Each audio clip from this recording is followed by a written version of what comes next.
Hey, let's put this in the simplest of all terms.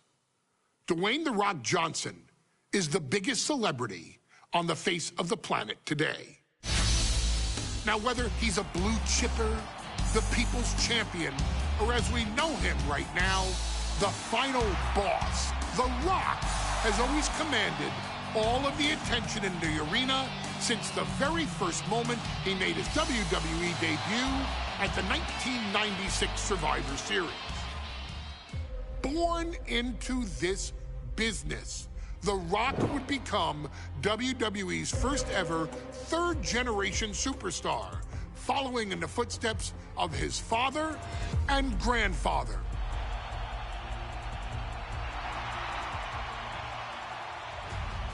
Who had competed in WWE rings before him. Dwayne, you had the huge responsibility. There's a legacy, and you have to take it so seriously. Even with incredibly high expectations, the Great One surpassed them all, along with the usual achievements if your name is The Rock. 2 Intercontinental Championships, 5 Tag Team Championships, 8 WWE Heavyweight Championships, a Royal Rumble victory, not even to forget the fact that The Rock once led an entire nation. The Rock has one of the more noteworthy feats in WWE history, earning WrestleMania victories over Hulk Hogan, Stone Cold Steve Austin, and John Cena. Each of these men are known as the faces of their respective era.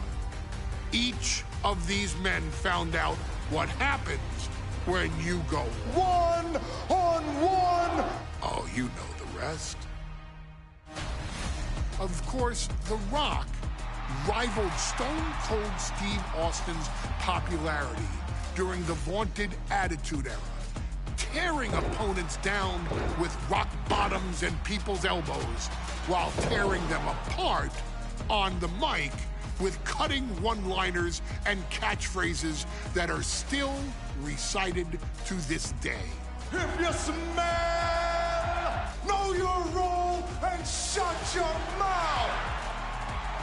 He ended CM Punk's 434-day title reign as WWE Champion at the 2013 Royal Rumble as well, after having only competed twice over the previous 9 years, displaying the always-ready mentality and physical conditioning on which he has built his global brand.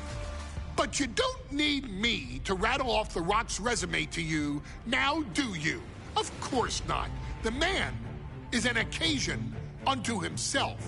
He has headlined the biggest events against WWE's most iconic superstars and has always found a way to, how does he put it? Layeth the smackdown on some jabroni's candy ass. I couldn't have said it better myself, although I think I may have just done that. But indeed, he has.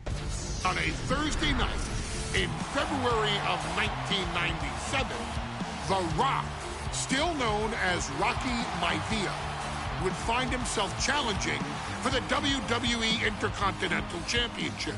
Only a few months into his tenure, he would be matched up against a face that would ultimately become one of his most familiar and hated rivals, Triple H, Hunter Hearst Helmsley.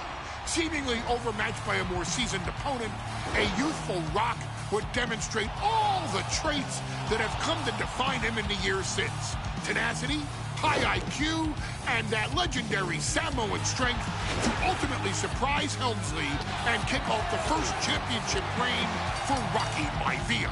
It would be the first step of a journey that has ultimately led The Rock into the pantheon of WWE's elite. So now it's all in your hands. It's up to you to showcase the undying drive that makes The Rock the hardest worker in the room to deliver a shocking upset against the Greenwich snob himself. guide The Rock to victory over Triple H at a very special Thursday, Raw Thursday, to give the first jolts to what would become the most electrifying career in sports entertainment.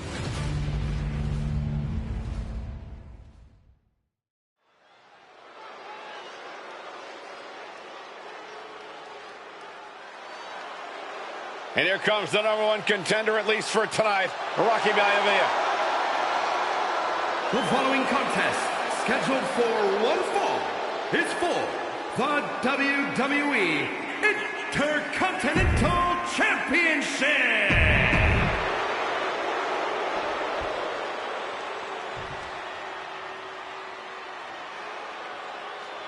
On his way to defend the Intercontinental Championship, Hunter Hearst Helmsley.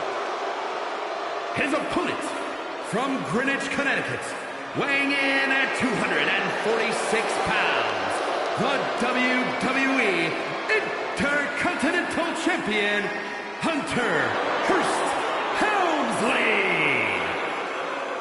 Helmsley is scheduled to face another challenger at an upcoming show this Sunday, and he's taking the risk, stepping in here against the newcomer, Rocky Maivia.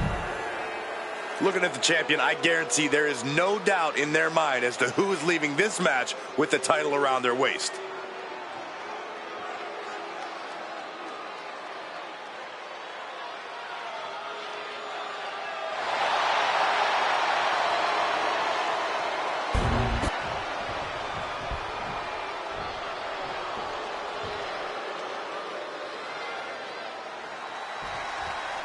The Intercontinental title hangs in the balance tonight in a match between our refined champion, Hunter Hearst Helmsley, and the young challenger, Rocky Maivia. Rocky Maivia has a lot to prove here. The third-generation up-and-comer would love... Oh, look at this! Targeting the neck here. In trouble here? Oh, what a great counter. That'll break it up. Oh. And Byron, Rocky has tremendous exuberance, tremendous youth. He's going to be a star for a long time. I think Rocky Maivia shows more promise than any other wrestlers I've seen. Cobra clutch cinched in. Torturing their opponent. In trouble here? A couple of elbows to the jaw, and that'll break things up. Into the hammerlock. Oh, boy. Back suplex. Just mounted with punches and not... And a stomp to the gut. Rocky beats him to the punch. Forced to the outside. Not a good predicament to be in. Lift off. Look out below! They got all of that. Just taking flight and soaring through the sky. Intercontinental Championship at stake right here in Lowell, Massachusetts. We're expecting an emotional night for all of us, considering that Shawn Michaels will forfeit the WWE Championship live tonight. Yeah, I saw a very dejected HBK earlier today. I couldn't even get him to crack a smile at all. Well, that's just because no one's ever happy to see you, Saxton.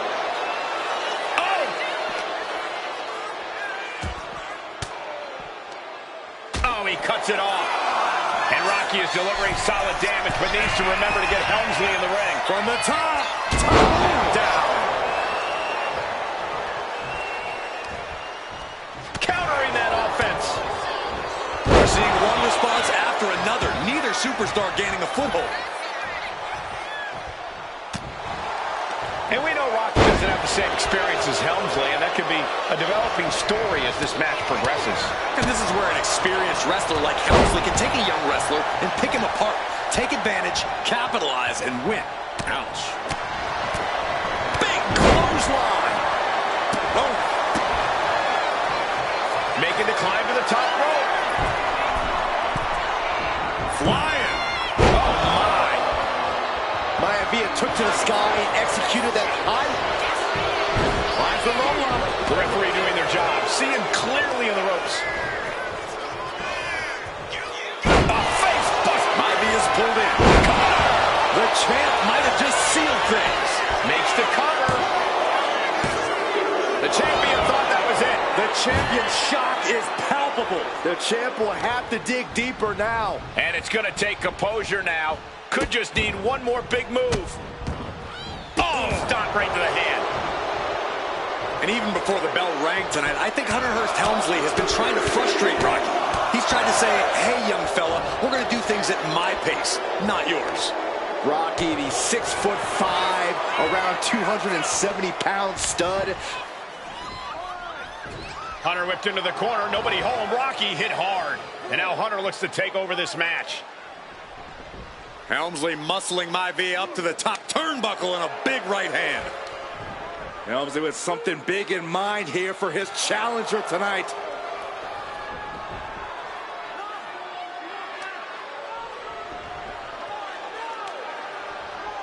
Well, this is just blatant disrespect from the arrogant champion.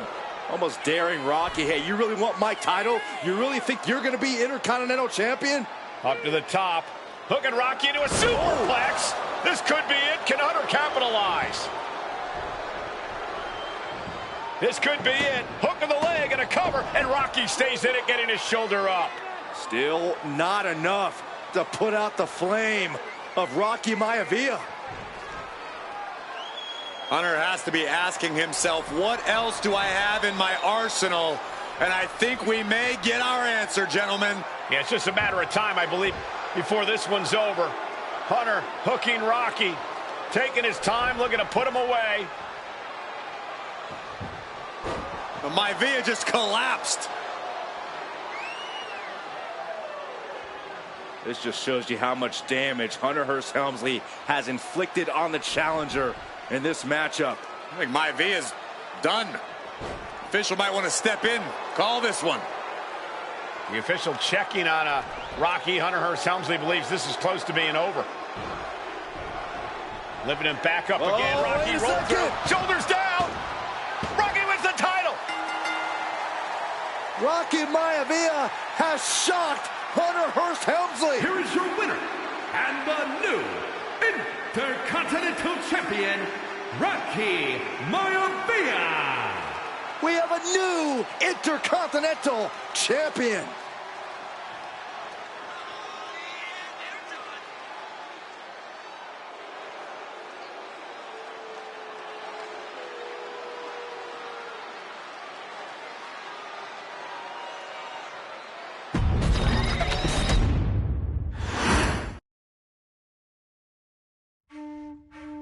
In a family of elite combat athletes and top-tier performers, the final boss has always stood out, even when he was just a blue chipper. But there wouldn't be a final boss, there wouldn't even be a bloodline if it wasn't for The Rock's grandfather, the High Chief Peter Maivia. You can think of him as the first boss. Predecessor to the tribal chief.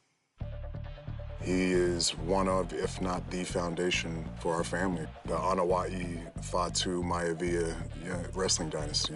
I don't think there's anybody more responsible for what's going on now than the High Chief himself. Peter Maivia isn't simply one of the two principals behind the Sacred Blood Bond. He's also an incredibly decorated professional wrestler who traveled the world and won titles everywhere he went. New Zealand, Japan, Europe, and here in the United States, where he enjoyed especially successful runs in Hawaii and California. Maivia would eventually find his way to WWE, engaging in legendary battles with the likes of superstar Billy Graham. His larger-than-life personality would win the WWE Universe over in short order, as it had throughout his entire career. In the ring, High Chief Peter Maivia was a potent blend of brawn and grappling technique, often muscling his opponents down to the mat through a variety of joint locks and then switching to more painful holds once grounded. His sleeper hold and stump puller were both feared and renowned, and make no mistake about it, Maivia knew there was always more than one path to the ultimate victory. Out of the ring, High Chief Peter Maivia also ran one of the most successful wrestling promotions on the planet, Polynesian Pro Wrestling, based out of Hawaii, showing his mastery of the business in every aspect. His induction into WWE's Hall of Fame class of 2008 was supremely deserved, forever enshrining Peter Maivia as the legend he always was. And now, we present to you the opportunity to walk in the boots of the legendary High Chief Peter Maivia, facing off against one of the most legendary WWE rivals, George the Animal Steele. You will settle this score once and forever and showcase the overwhelming strength of Peter Maivia, which has ever since remained as a hallmark for every single solitary member of this bloodline. Steele is no easy battle, though. He thrives in the chaos, one of pro wrestling's true madmen. He'll even try to eat part of the ring if he thinks it'll help him break you down. So do your best and honor High Chief Peter Maivia properly with a resounding victory.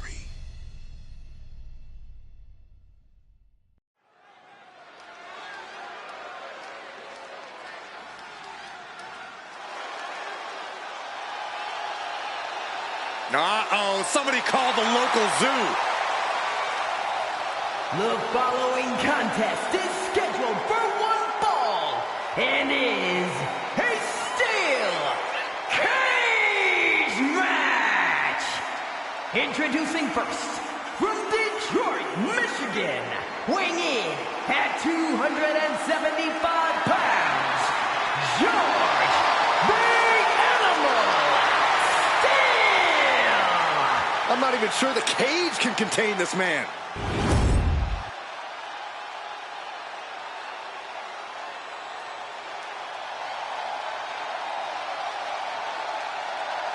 And strolling down the aisle, the opponent of George Steele, Peter Maivia.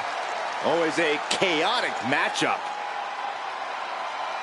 His opponent from the Isle of Samoa, weighing in at 275 pounds, High Chief Peter Maivia. Steele had better keep an eye on Maivia because Maivia is a true brawler. Few men can handle the chaos of the animal inside a steel cage, but I believe the High Chief is ready.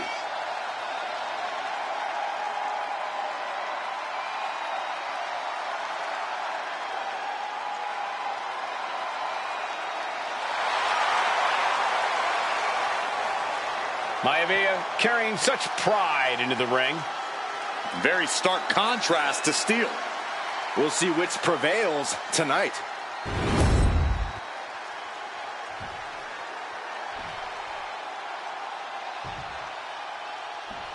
Steel cage match underway. Peter Maivia versus George the Animal Steele. Most of the matches between Peter Maivia and George Steele have ended inconclusively, but this time we'll have a winner. These are two very different men, Cole. The High Chief is a man of great pride and respect for the ring, while Steele is, well, he's an animal. I can't think of two opponents with more opposing styles. You said it, Corey. Let's just hope this one gets taken care of in the ring tonight. Tremendous pressure applied. George the Animal Steele might be a bit of an underdog here. In fact, he lost the match by countout to the High Chief. In Steele's defense, I'm not sure he knows how to count exactly, or how to read a rule book. So he's got to be happy to be in this cage. But Maivia is called the High Chief in part because of his commanding presence in the ring. He's more than ready for what the animal will throw at him, even inside a cage. Delivering nasty stomps. No respect being shown whatsoever with those stomps. Oh my gosh, that's gross. That's a sadistic individual. You can sever an artery or suffer nerve damage after something like that. Or at least need a tetanus shot. Have to dig deep if you want to reach the top of the cage. Roller bomb. Peter Maivia, very tough, but he also has movie star good looks. Quite the combo. And it served him well, Michael. In fact, look out! Oh! Oh, man, right to the esophagus. Oh, God! Ooh. Well, the unorthodox style of George Steele is certainly working well at this juncture. Let's see if Maivia has an answer for the animal. And what he's looking for here looks like a potential submission maneuver coming. He's in a bad position now. Nice escape.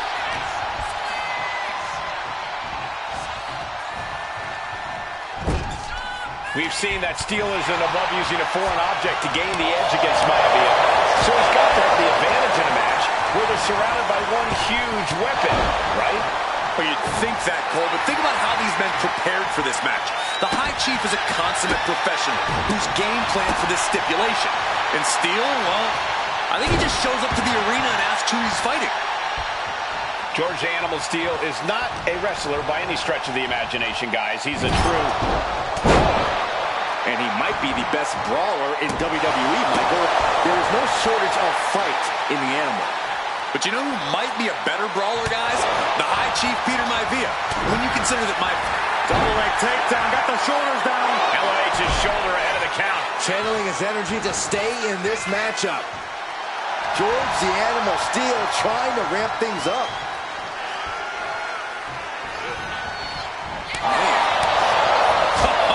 that's gonna sting. Look at Maivia going to work on the animal. The High Chief has all the answers right now. The animal has to be elated to be in this steel cage against one of his biggest rivals, no less. Yeah, Byron, we've seen the animal brandish a weapon again. Oh, what's coming here? Submission move being applied. A stump puller. Trapped in the clutches of this submission. He had it locked in. I didn't expect him to just let go. I don't know what he's thinking, but he needs to focus on the task at hand.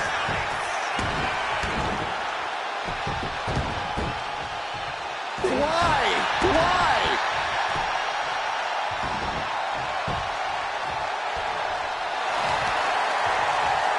It knew what was coming there. Dropped him with a big shoulder tackle.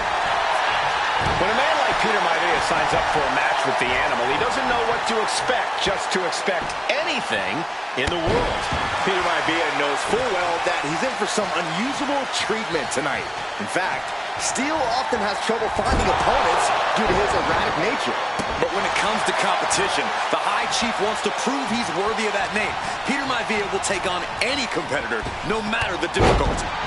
Connects on the kick. Oh, ouch. Double axe handle. Ooh. Peter Maivia just rubbing it in now. Oh. Fast thinking saved him there. Going right after the arm and taking down their opponent effectively. Just twit into the pin. George is trying to seal this one up. And the count doesn't even begin. What is it going to take? Uh-oh, he could be looking for a submission here. Twisting their left arm into a hammerlock. And you can see the arm getting absolutely wrenched here. Expert strategy able to punch his way out. The High Chief Peter Maivia really making a name for himself at WWE, but he's had plenty of experience on the way up. Plenty of championships on the West Coast, but he's made the biggest splash in Hawaii, where he earned multiple tag team titles. Oh yeah, Maivia is a huge celebrity on the islands. In fact, I've heard some consider him the persona. And look at this now, bad intentions coming with his hold. The stump puller. The more he fights, the more... Tap out.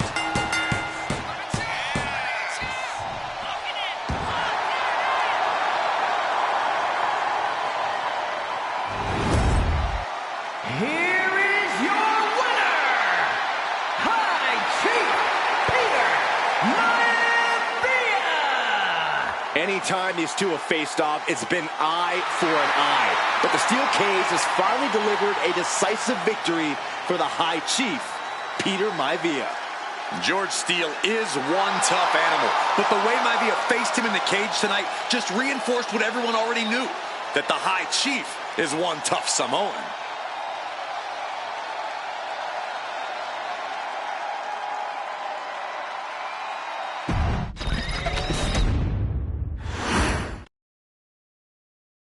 She's not like most girls. She's also not like most WWE superstars. Nia Jax, the reigning queen of the ring, is a reckoning, a force of nature that blitzes right through her competition. A cousin of The Rock, Nia Jax arrived in NXT almost 10 years ago with astronomical expectations. Undaunted, Nia Jax would dominate early opponents, finding herself competing for the NXT Women's Championship mere months after her debut. It did not take long for those running Raw and SmackDown to take notice. Well, our next pick, Nia Jax. And Nia Jax would join the Raw roster as part of the 2016 Draft Lottery. And since joining the main roster, absolutely no one has been safe from Nia Jax. She is a two-time women's champion. She is a two-time women's tag team champion. She competed in the men's Royal Rumble match in 2019, even getting an elimination while in the ring. Nia Jax looking to eliminate. She does. She's battled standouts like Charlotte, Bayley, and Becky Lynch. And all the while, she has left undeniable destruction in her wake. In the ring, she applies many of the same tactics that once benefited Yokozuna, even using her own version of the Banzai Drop, known as the Annihilator. And just like its namesake, if it connects, your night is over. And Nia Jax remains driven for even more success, jumping at any opportunity to prove her dominance. This last year, that included entering into the 2024 Queen of the Ring tournament after earning victories over Naomi, Jade Cargill, and Bianca Belair. Nia Jax would fight her way into the finals, taking on former NXT Women's Champion Lyra Valkyria. Valkyria built a lot of momentum, defeating Dakota Kai, Zoe Stark, and Io Sky to punch her ticket into the final at the Queen and King of the Ring. With an obvious game plan, Lyra would look to stick and move, avoiding the colossal attacks of her opponent. Unfortunately, as often happens when competing against Nia Jax, Lyra made one miscalculation, and that error in judgment provided Nia Jax with the opening she needed to annihilate her competition. This is your opportunity to crown the first queen in Bloodline history. Make Lyra suffer. Make her regret ever entering your ring. Showcase the otherworldly power that forces an entire roster to cower in your presence. Because when you're an irresistible force like Nia Jax, resistance is futile.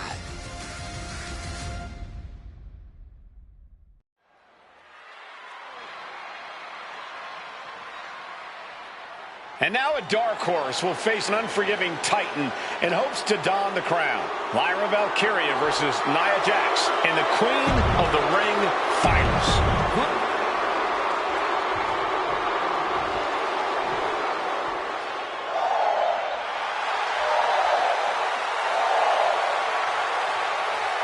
Lyra Valkyria fancies herself a Morrigan, which is an Irish goddess of war.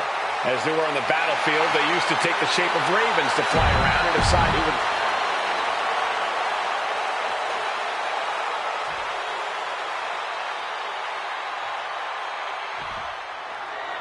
And there will be a corner.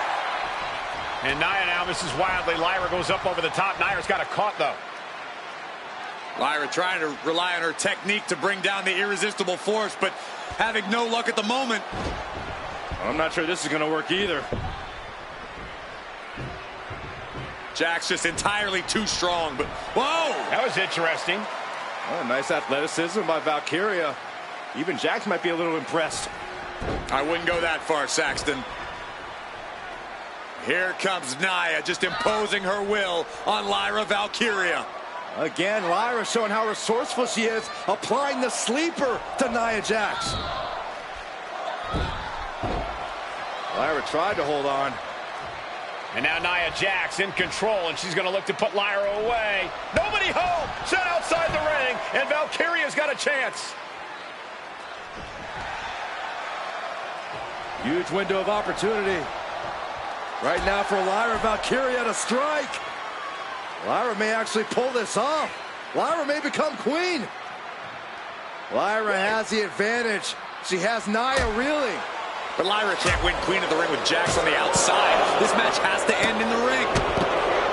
Lyra Valkyria, one of the best technical wrestlers in NXT Women's Division history. But the game is about so much more than technique. It's about experience and timing, knowing when to tap into certain parts of your psyche. Nia knows this, and we've seen it for years. The big question is, does Lyra? She throws her back in.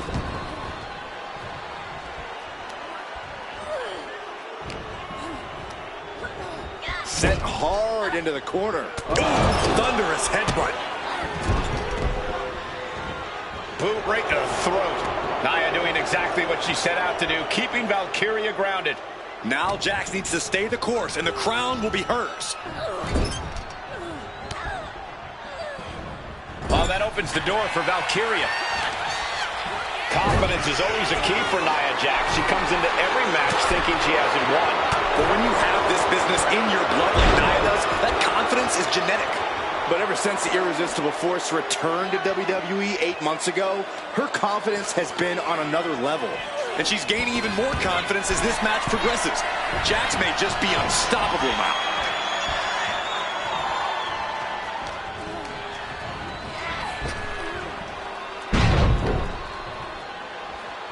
Watch this. This is nasty. Brutality.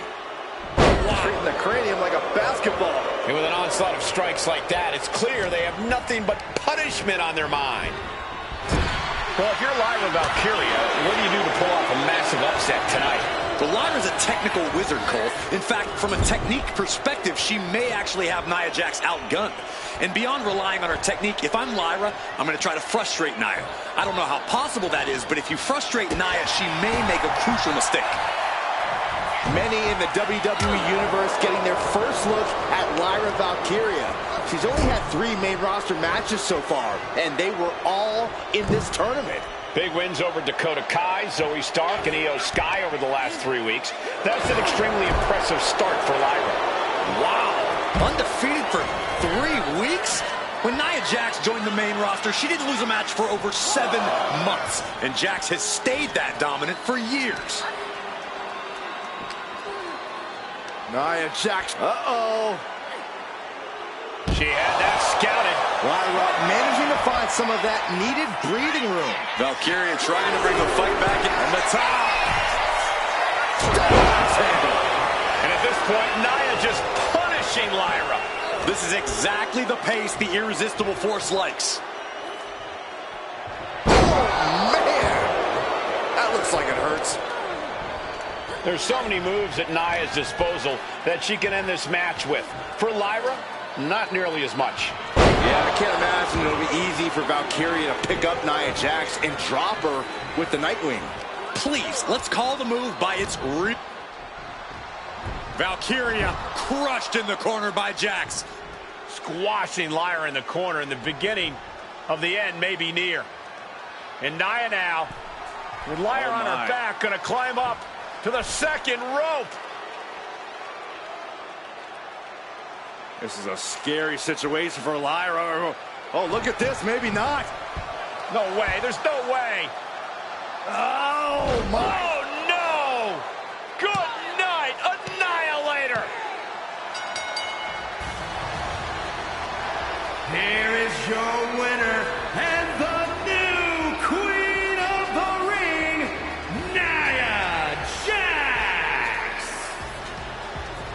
victory to the brand new Queen of the Ring.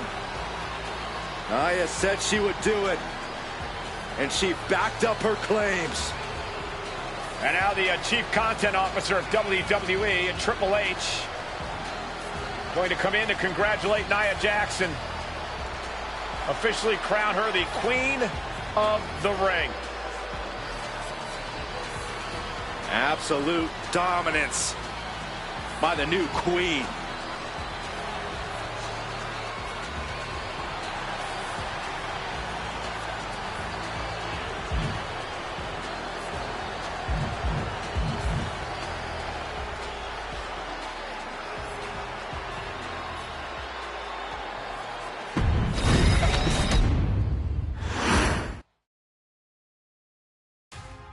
I'm sure you will agree with your wise man. Many WWE superstars say they will do whatever it takes in order to achieve success. Quite often, it's a bunch of BS. But if you're lucky, you may run into someone who is willing to look out for the group. Someone willing to make sacrifices. And for this family, there was no one better than Rikishi. After the Head Shrinkers run in WWE came to an end, Rikishi, then known as Fatu, would go on a journey of self-discovery. This journey would lead to him taking on the name Rikishi, a subtle nod to his cousin Yokozuna, as well as an opportunity to start fresh with a global audience. Well, my dad, when he became the Rikishi character, when you think about Samoan wrestlers, right, or mean, or aggressive, he made it like his own flavor, right? He had the blonde hair, still carried the aggressiveness, but I think he just wanted to add like a little flavor to it. But it became even more popular to our culture. Rikishi blitzed WWE from the jump, devastating opponents with new tricks and winning people over with his fat-ass dance moves. That Rikishi is fat, all right. P-H-A-T. And with this wave of newfound momentum came even more success, with Rikishi capturing the WWE Intercontinental Championship and displaying incredible athleticism in iconic moments like when he dove off the top of the steel cage. The year 2000 belonged to Rikishi. But little did anyone know, Rikishi held a dark secret regarding a decision he'd made not for his own benefit, but for the benefit of the family. It was at the 1999 Survivor Series that Stone Cold Steve Austin was hit by a car in the arena parking lot, forcing him from the main event later that night for the WWE Championship. For nearly a year, all of WWE was consumed with figuring out who was driving that damn car and why Austin was targeted in the first place. The verdict came in. The car was driven by Rikishi. Rikishi would stand strong. Stone Cold Steve Austin. I didn't do it for me. I did it for The Rock. What? Rikishi would lay out a years-long gripe that WWE preferred Steve Austin to The Rock, and so Rikishi had made sure that The Rock's only competition had been removed from the picture. Rikishi sacrificed his own popularity to reach this goal.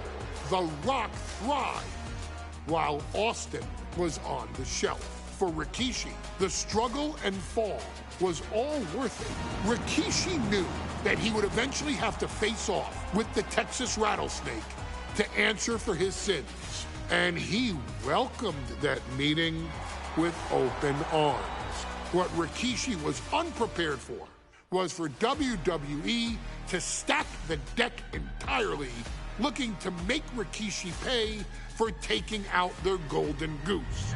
Stone Cold Steve Austin was allowed to drive his truck directly to the ring and was generally given the freedom to do whatever the hell he wanted in the name of revenge. We are going to make things right. This time, when Rikishi and Stone Cold Steve Austin lock horns, there will be no stacking of the deck. Someone willing to give of himself so that his family, this family, can succeed, deserves better.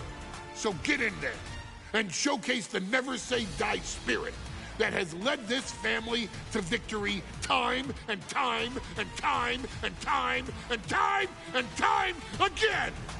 Use whatever weapon you can get your hands on and prove to Stone Cold Steve Austin that you will do anything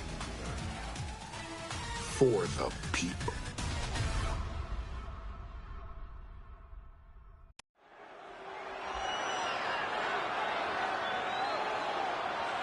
Is it legal to not show up? Rikishi has brutalized Austin lately. Austin will be here, Byron. I just refuse to think anything else. The following contest is scheduled for one fall and is a no-holds-barred match. Introducing first, from the Isle of Samoa, weighing in at 424 pounds, Rikishi! We have looked. Is he here? Well, there's the Rattlesnakes music. He's here. Austin's here. Stone Cold Steve Austin came here with no fear, no hesitation, just revenge. His opponent, from Victoria, Texas, weighing in at 252 pounds, Stone Cold Steve Austin! Austin fought for his life to make it back here, to make Rikishi pay. Now there is no way Rikishi can escape the Texas Rattlesnake. It's been almost a year since Austin competed in the ring. Austin is a man possessed. Rikishi feels good about running over Austin and said he'd do it again.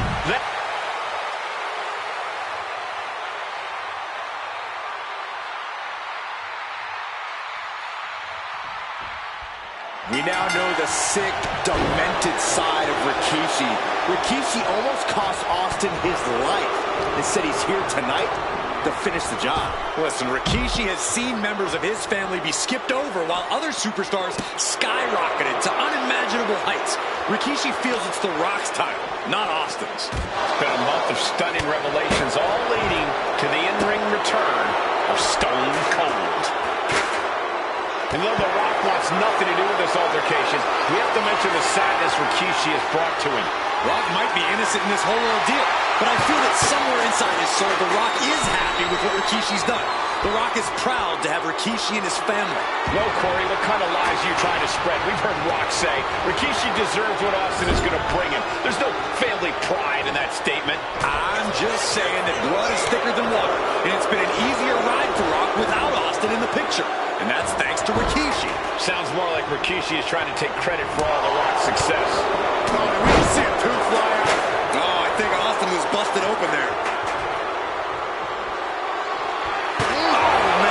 Rikishi feeling like he has a job to finish tonight. A career in Stone Cold's to bring to an end. And Byron, I just cannot see any legitimate reason to run over Stone Cold like Rikishi did last Survivor Series. I mean, Austin does ruffle the feathers of a lot of people, Michael. There's the pin. Rikishi gets the shoulder up. Not yet. He's doing everything he can to fight out of this tough spot. Big boot.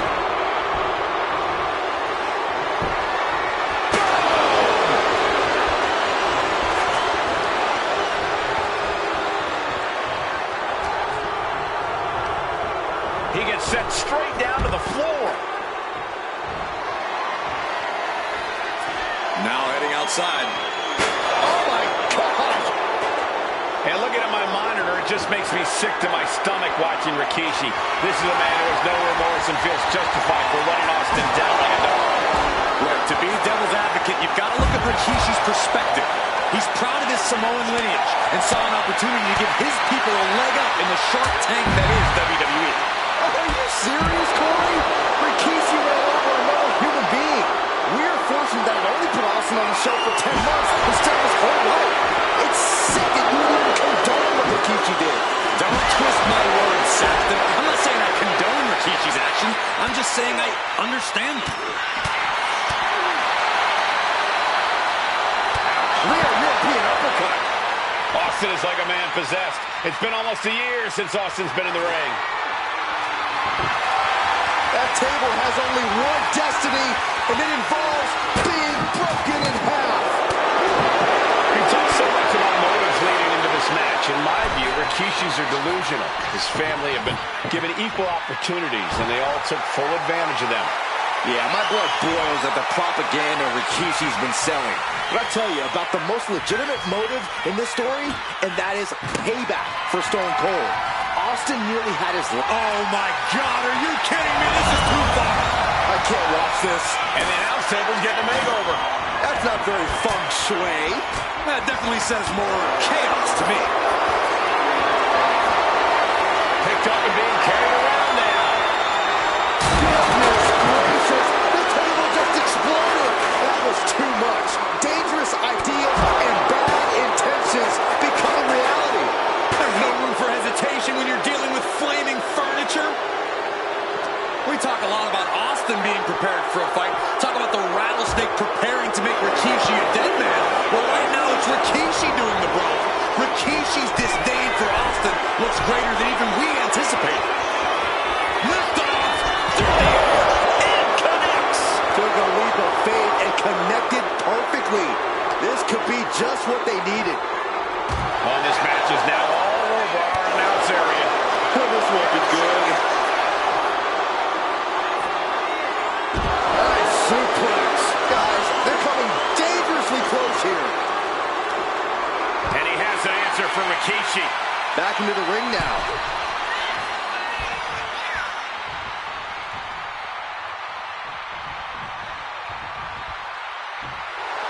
And Austin is firing up the crowd here.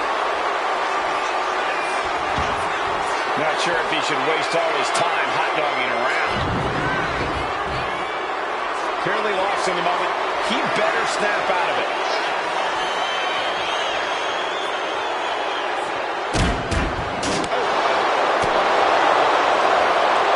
Stone Cold in the line of fire.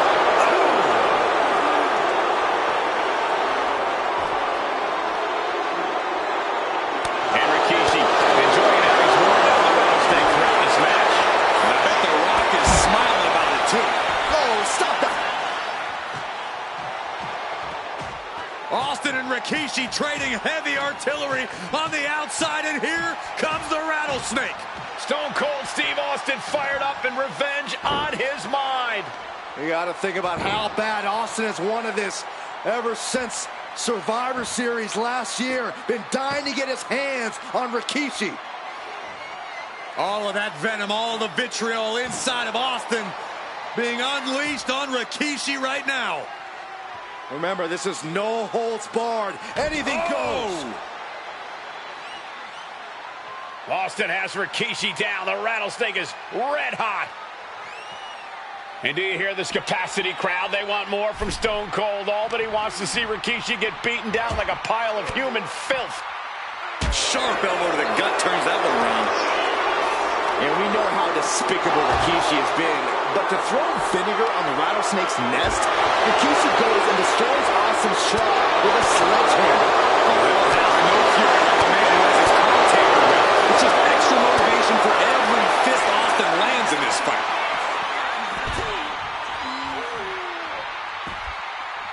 He's looking for something. This could get dangerous. And you know he picked the shovel because he was looking to send a message. Got out of the way, but can he capitalize?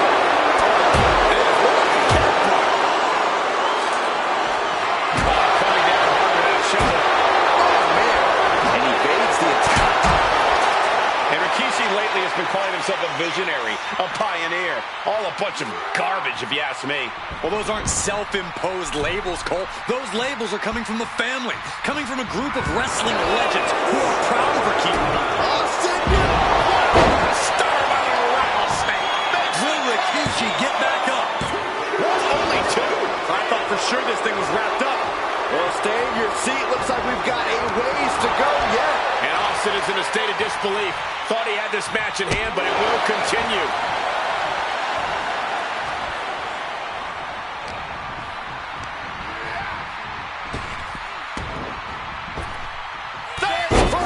And the piston-like right hands.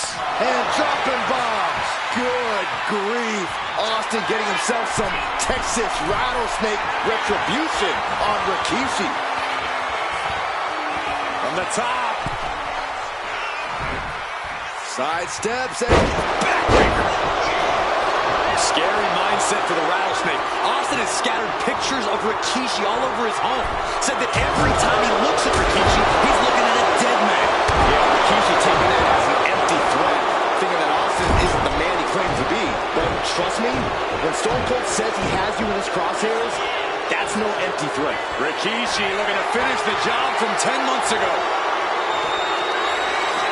Rikishi hoisting up his opponent. Rikishi driver. Rikishi got all of it. Impact to the stomach. Offense will definitely not be moving up. Going straight for the body, doing a little more softening up in the torso area. Just sent crashing to the arena floor. He's headed out to the ringside area. Veteran instincts from Austin. There's been a lot of vitriol coming from fans towards Rikishi these past few weeks. And this Albany crowd is continuing that pattern of disdain. You think Rikishi cares about the fans, though? No, not at all. He truly believes he's done something for his family, for his people. His family's respect is the only respect he's desperate for.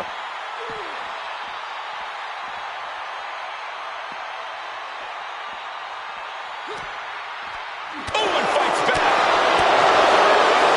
Rikishi finds his target with that one. Shoulder tackle.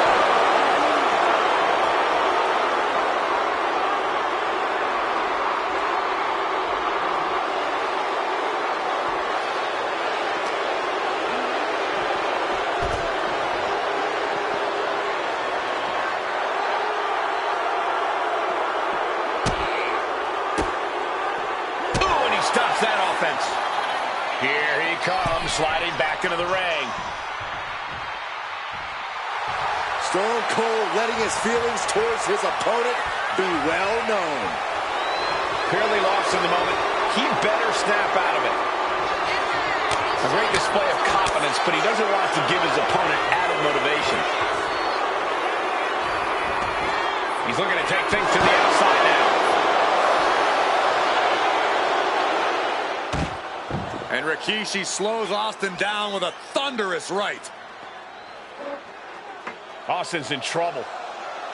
And now steel chair. Oh, and Austin, he just averted disaster there. And now Austin gonna deliver the punishment with the steel chair.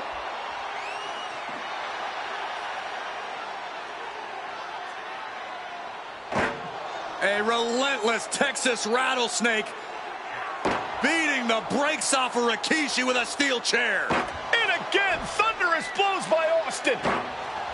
Down goes Rikishi. Austin beating the hell out of him. I know Austin has good reason to be doing all this, but he could be taking it too far at this point. I don't think the Rattlesnake has taken it far enough, Corey. Austin wants to put Rikishi's life in danger, just like Rikishi did to him. Broken up with a savage headbutt.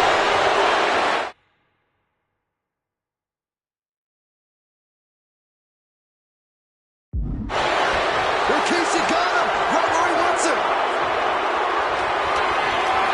Scooped up, here it comes. Rikishi's running. And Austin is out. Goes for the pin. Oh, he gets the shoulder up before 3. What a kick out by Austin. You can never count the Rattlesnake out. That move has brought victory before, but not on this occasion. Might be time to think outside the box. 2. Rikishi somehow defangs the Rattlesnake. Damn it.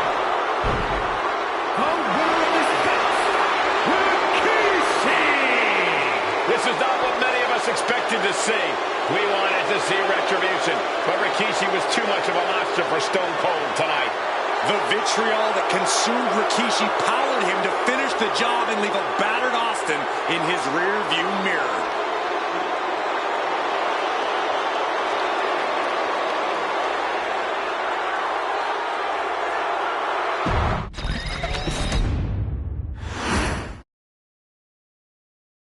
His arrival signaled impending doom.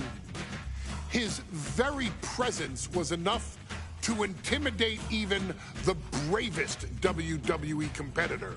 His name itself simply meant the end.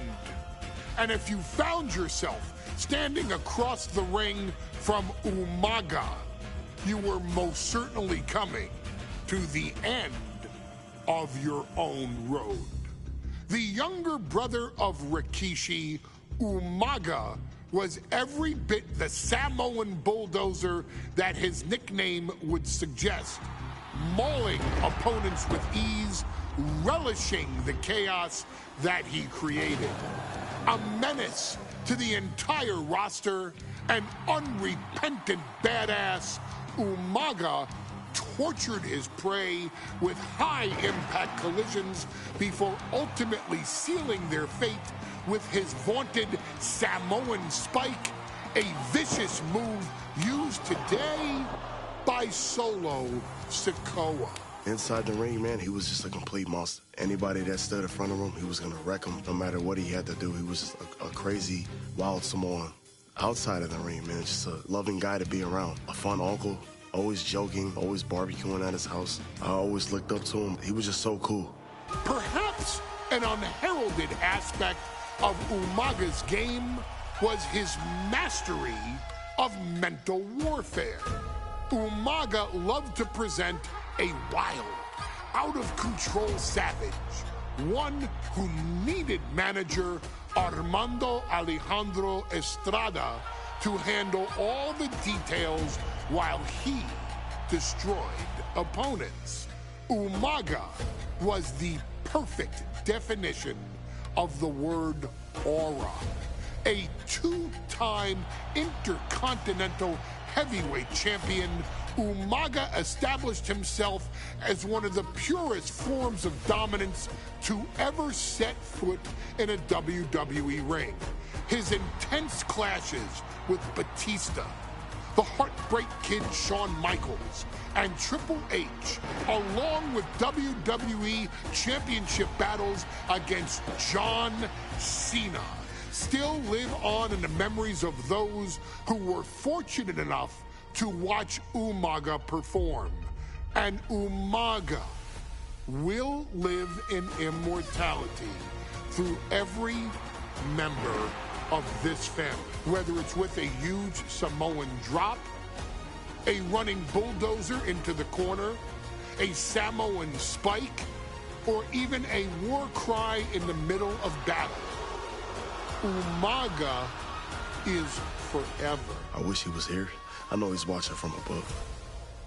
So you, our beloved Us in training, are asked one simple thing here in the WWE 2K25 showcase: to defeat John Cena. You've done that in this mode before, right? Simple. It was at New Year's Revolution in 2007 that Umaga and John Cena first collided for the WWE title. Umaga appeared to be too much for Cena in the minds of many pundits. Undefeated in WWE some 9 months after his debut, and things were going very well for Umaga. Until they weren't. Umaga would see his undefeated streak end by, of all things, a damn roll-up after rushing directly into the outstretched shoes of John Cena. 1 second of luck allowed John Cena to escape the inevitable, and now it's on you to fix it. Head into that ring. Showcase Umaga's cruel brutality. and get Umaga the WWE Heavyweight Championship victory that he should have gotten in the first place. I assure you, my dear friend, Armando Alejandro Estrada will make sure nothing else goes wrong if you take care of business inside the ring.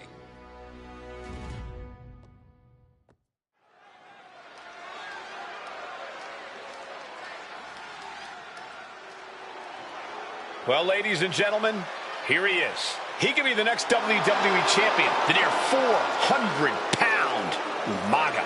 A man that since debuting right after WrestleMania 9 months ago has remained undefeated. And Umaga has been in the...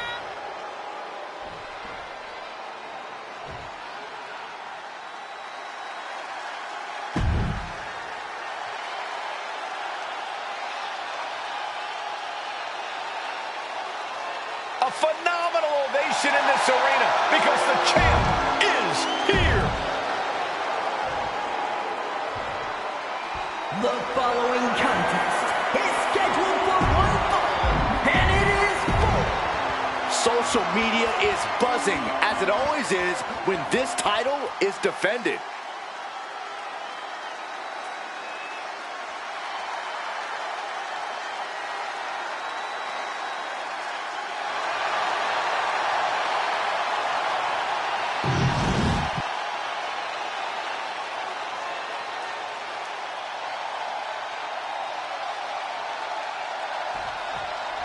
Here we go with the WWE Championship on the line. John Cena versus the Samoan Bulldozer Umaga. Big fight feel here in this building.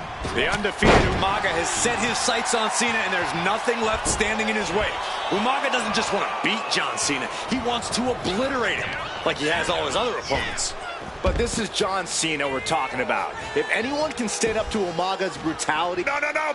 Taking a flight to nowhere. Really thought that was going to work, but now we got a human being we have to scrape off the floor. Such a unique situation for the champion John Cena tonight. This could be the first time in Cena's career that he comes in as an underdog champion. That's a credit to the challenger. Anybody would be an underdog against a man that's undefeated. Umaga simply looks unbeatable. But John will fight you as long as he's breathing. That's the Cena style. He doesn't have much time to get back in the ring. Into the barricade.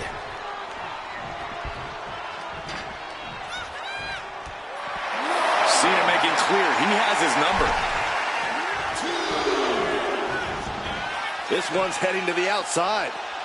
Oh, man, right into the steel steps.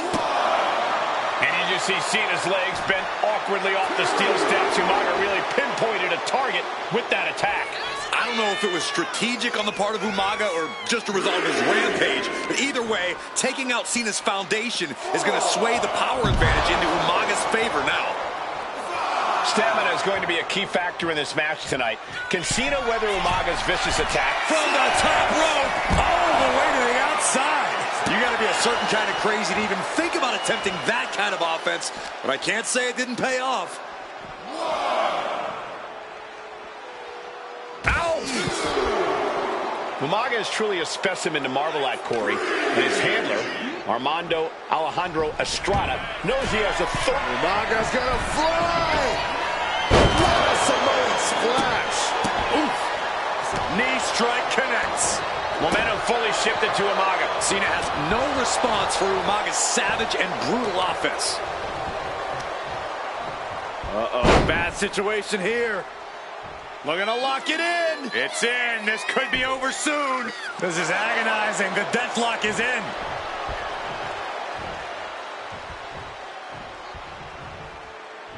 He turns it around on Umaga. And Cena puts a quick stop to the momentum that was mounting against him. Cena still has to do more to get this fully in his favor. Cena tonight attempting to do something no one else has been able to do. Be it HBK, Triple H, Kane, the list goes on and on. No one has been able to beat Umaga. Since debuting in last year's WrestleMania, he's never been pinned, never been submitted. Umaga is a man who's decimated every single thing in his path. It's not hyperbole to call him a dangerous and deadly savage. He's able to avoid hand. Cena ducks underneath. Couple of shoulder tackles now. Cena, the powerhouse, to finish things up with a slam. Pin. Title in the balance. And the champ can't keep the challenger down long. This deep. Nothing fancy here. Instant victory. Cover. I don't know why he just called off the pin attempt. Hopefully he has a strategy. A rare position for Cena in this fight. We can't often say that John's overpowered in a matchup, but this 360-plus pound Samoan bulldozer is more than a formidable opponent. Listen, sometimes when there's a fight, you're not always going to be the biggest. You're not always going to be the strongest. And even if that is the case for Cena tonight, John Cena has never met a fight he didn't like. Cena will try to gain strength from this capacity crowd in Kansas City, but not even that may be enough to stop a rampaging Umaga.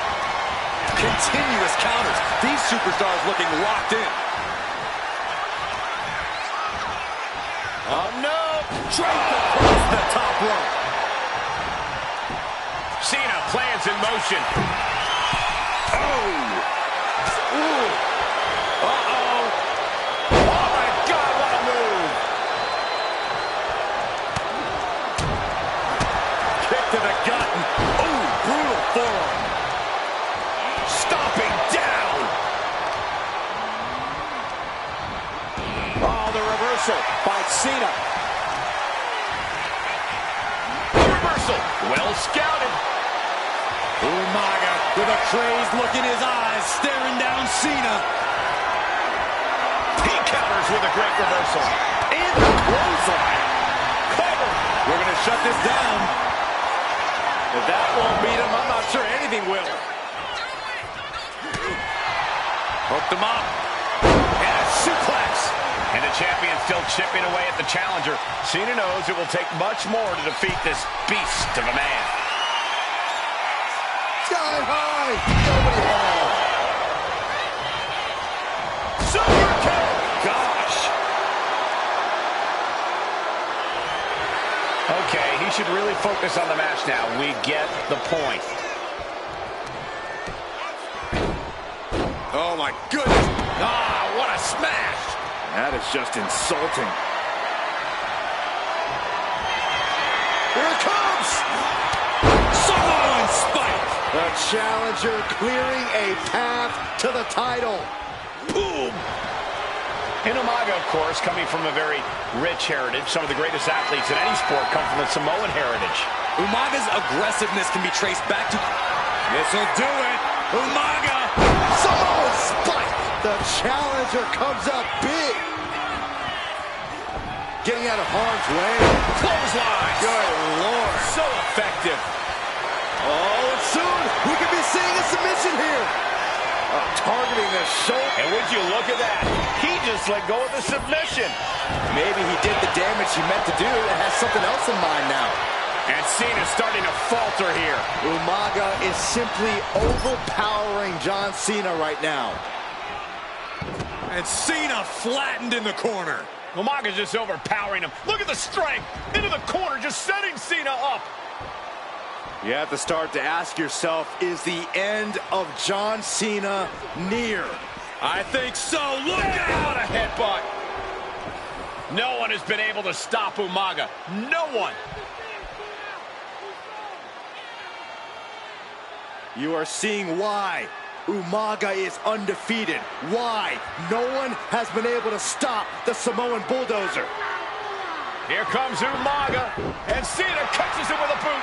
John Cena from behind, pulls him up, shoulders down, and a kick out by Umaga. And Cena immediately back into the clutches of Umaga. I'm not sure what else Cena can do here.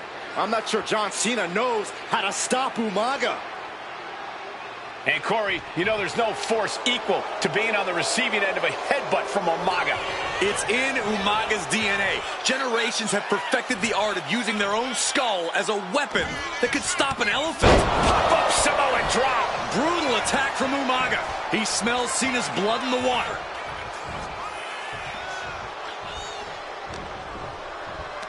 Pulls their opponent in, belly to belly. Sometimes I look at Umaga, and it just scares me. I think he forgets that he's even in a championship match. Estrada is very... This'll do it. Umaga. Samoan spike. We might see a new champion crowned. The champ kicks at it, too. I knew it would take more than that to put the champ away. But just how much more is needed? The end could... Bear hug, squeezing the breath out of them. Can jump.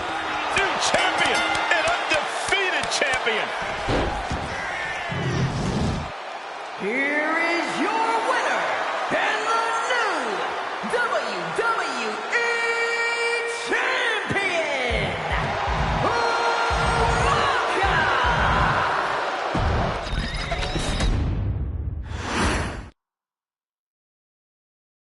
Hey, in WWE, things move really fast. If you aren't present in the moment, it can feel like a year goes by in only 2 or 3 minutes. That's why you always have to make time to make sure that you check. Hold on. Did I just hear myself say 3 minutes? Stop. Can you believe I'm actually doing Eric Bischoff's shtick?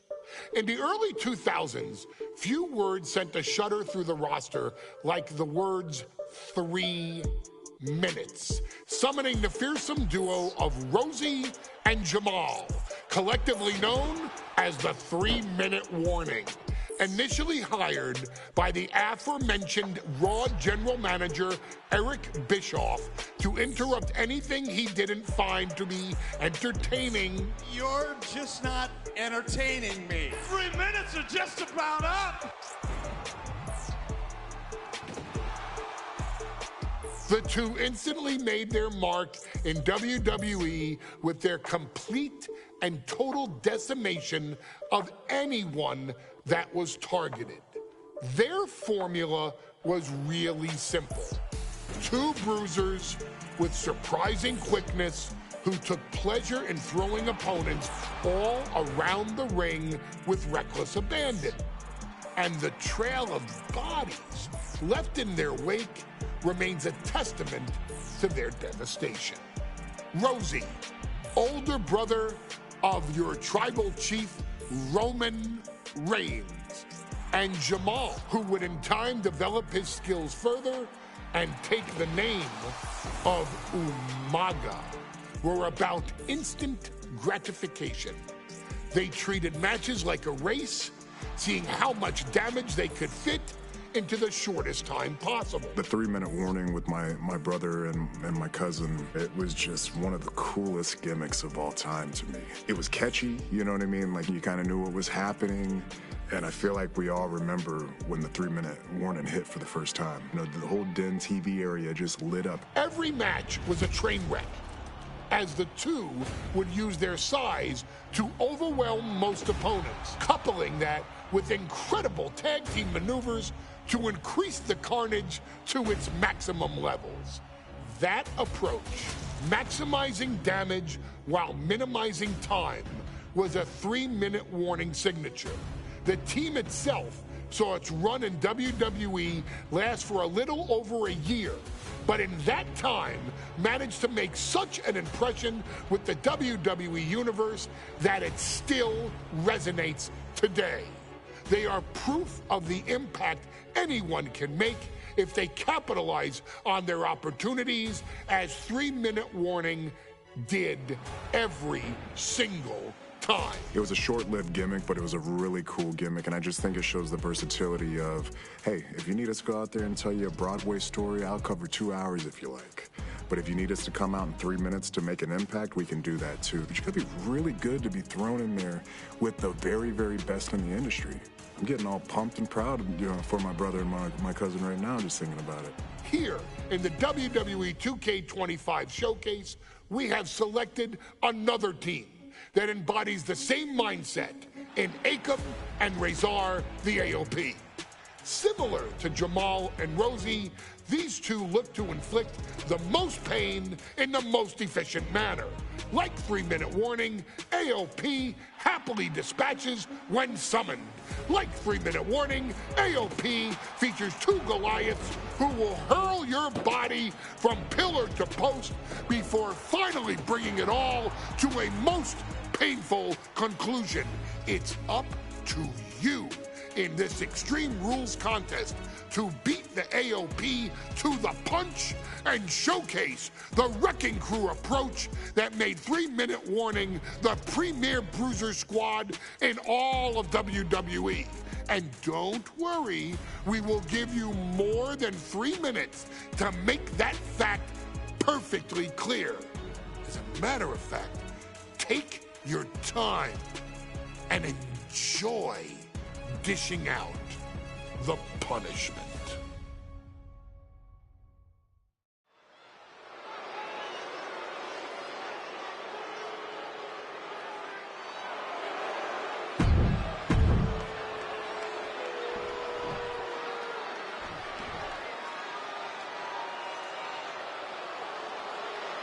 And guys, the Authors of Pain now have 3 minutes. Hands.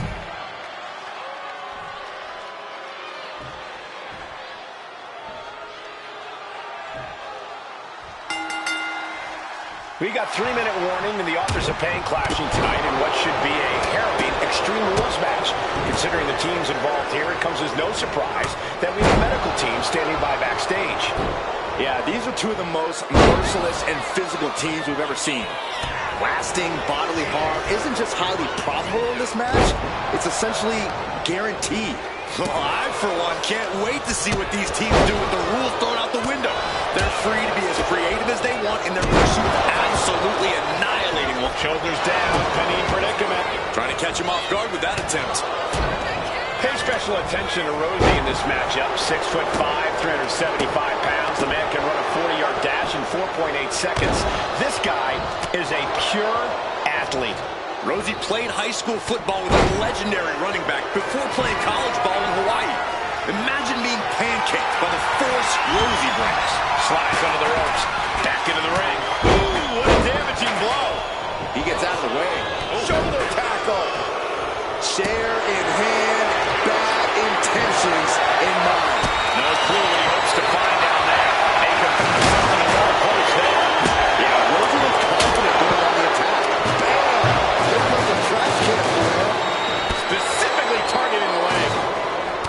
Man, Rosie and Jamal, Akam and Razor representing the biggest, most imposing teams WWE has ever seen.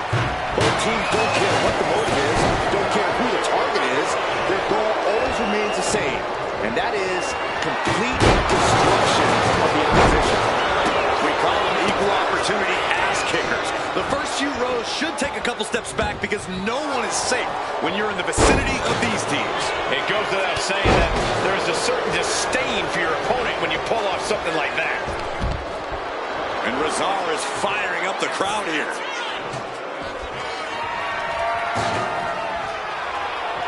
Heads outside the ring. And no countouts means he can take his time. After the hardcore style of 3-minute warning, both of these men are from the hood, so to speak. Grew up in the streets, brought up to be tough. Rosie and Jamal have a real tenacity. A duo that couldn't care less about headlocks. They're just all about beating the hell out of you. 3-minute warnings, thug-like tactics need to be respected. Rosie and Jamal only care about one thing, and that's the winner's purse. He's setting this table up, and guys, someone's about to have a... What on earth is... Oh, this is frightening. This is extremely frightening, Michael. He goes back into the ring here.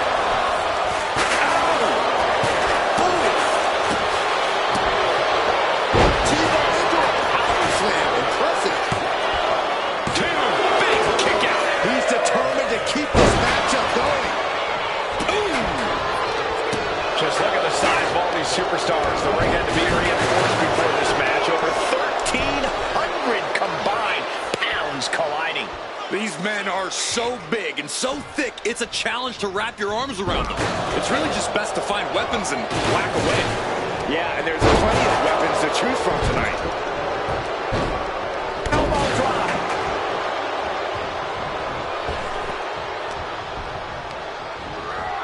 Goes into the corner. The WWE Universe is pouring more fuel on his fire right now. He is determined to fight out his predicament. And Rosie just got shaken up bad with that move. Yeah, that can be a building block for Akam to build upon. Smart strategy, attack the knee. Rosie and Jamal tell their victims that they will feel the 3-minute warning. What does that mean, Corey? Well, it means a lot of superstars will get run over by the pain train, and it's only going to feel like the longest 3 minutes of their lives. When you're as big and strong as Rosie and Jamal, that's how quickly it can be over. Kick lands.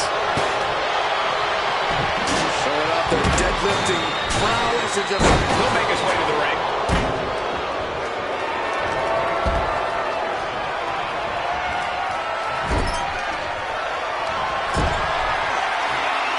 Full control of their opponent, slamming their opponent right in front of the corner with more in mind here. Look out! Clothesline! Okay, this could be tough. Slamming their opponent into place. Curious to see what's coming next from the second row. Oh, the knees caught him. Could be a turning point. We knew this would be a grueling and punishing match, but AOP and 3-minute warning are exceeding from the heavens. Big time splash. 3-minute warning might just be done messing around. This is a whole new level of chaos and brutality. 3-minute warning and AOP just keep upping the ante on each other. Right across the throat. And into the turnbuckle he goes.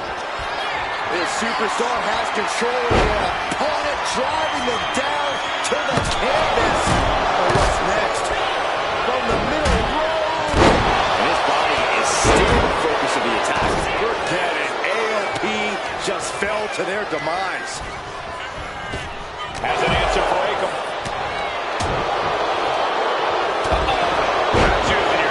This is it. He could put him away right here. Breaks the close count. He refuses to stay down. Pure instinct. Oh, disabling the leg with that. Headbutt to the gut. Piercing the throat. Turns that in his favor. Oh, God, drilled right into the post. Back in the ring.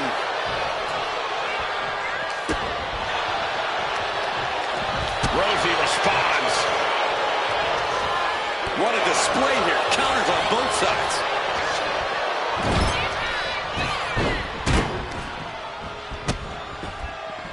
They're feeding off the WWE fans, now pinning the arm down, and It's absolute pandemonium in here.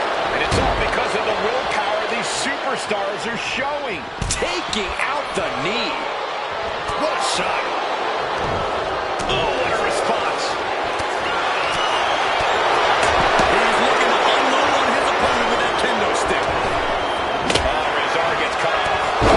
Yes, what a headbutt. Boom. Propped up in the corner.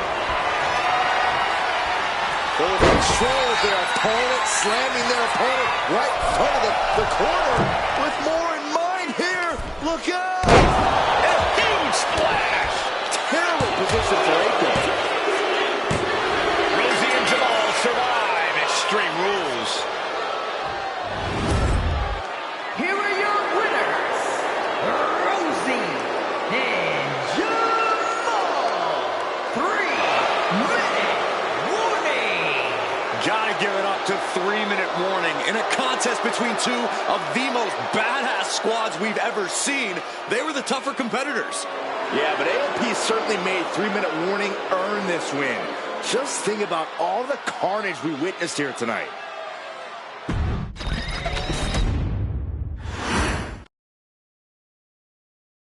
We've come to the part of the showcase where we get to talk about Tamina.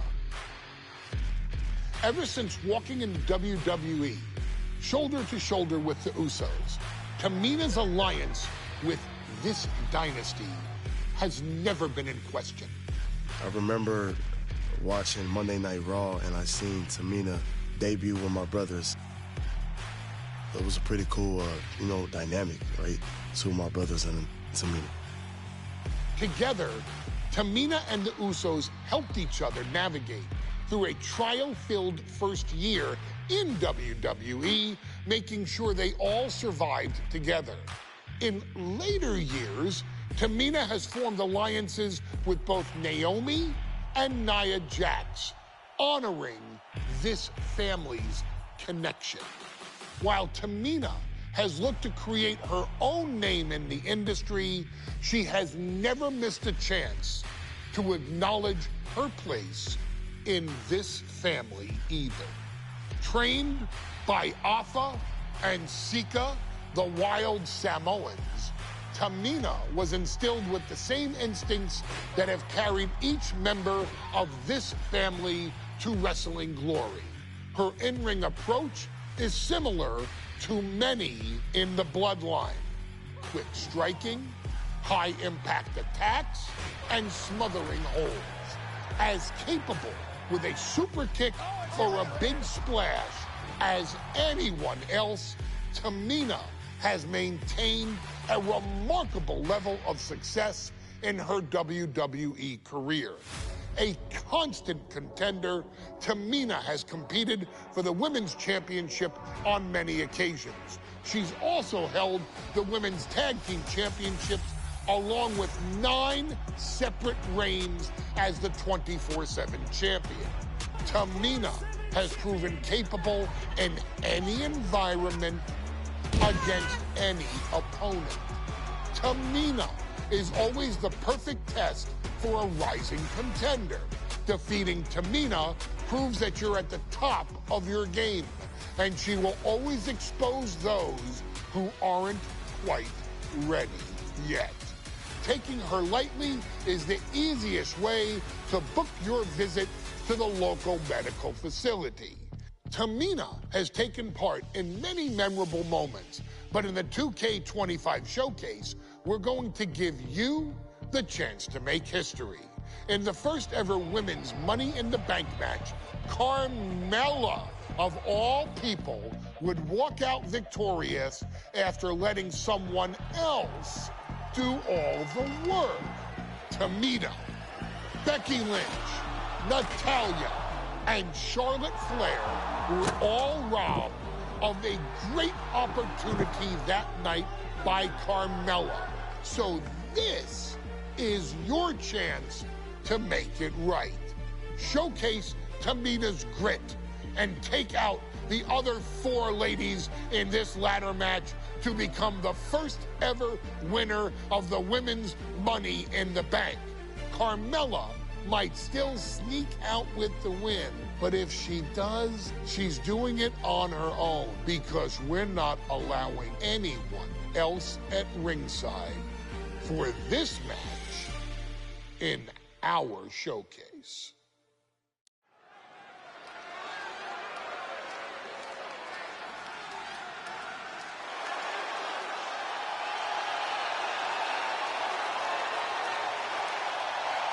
We are making history tonight here in St. Louis, the first ever Women's Money in the Bank ladder match.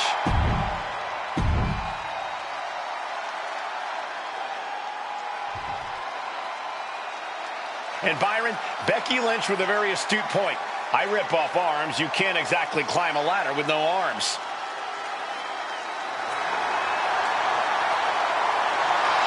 Next, from Dublin.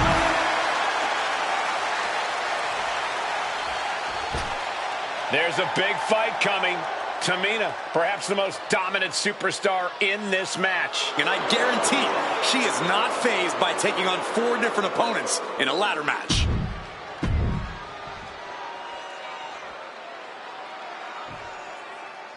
Mella is money, and she is as confident as ever.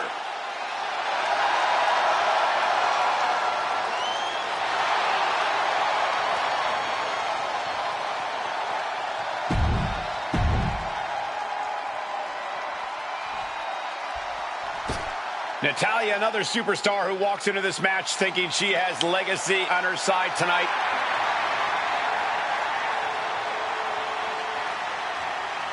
And from Calgary, Alberta, Canada, This new generation of female superstars are providing yet another milestone moment here. Tamina, Charlotte, Carmella, Natalya, and Becky Lynch are going to climb the ladder and retrieve the briefcase. Become the first ever Miss Money in the Bank. Remember, the first woman to climb the ladder and retrieve the briefcase will become the first ever Miss Money in the Bank. No countouts, no disqualifications in this match. Everybody is coming in with a different strategy, but remaining close is the key. Luck is going to play a part, but you'll increase your odds if you stay close to a ladder and close to the briefcase. Contract that can change lives, hanging above the ring. Probably the most profitable opportunity in our sport. 15 out of 17 superstars will successfully cash in the Money in the Bank contract. A surprise cash-in has only failed once, and the other failed cash-in was learned to a week in advance. You are almost certain to become the next SmackDown Women's Champion if you grab the contract tonight. And it has got to be demoralizing just being tossed outside the ring like that. Oh, they can worry about their feelings later. Right now, they're making sure every bone's still in place. Oh, man, looks like her opponent's not going to need a chiropractor. Counter from Tamina.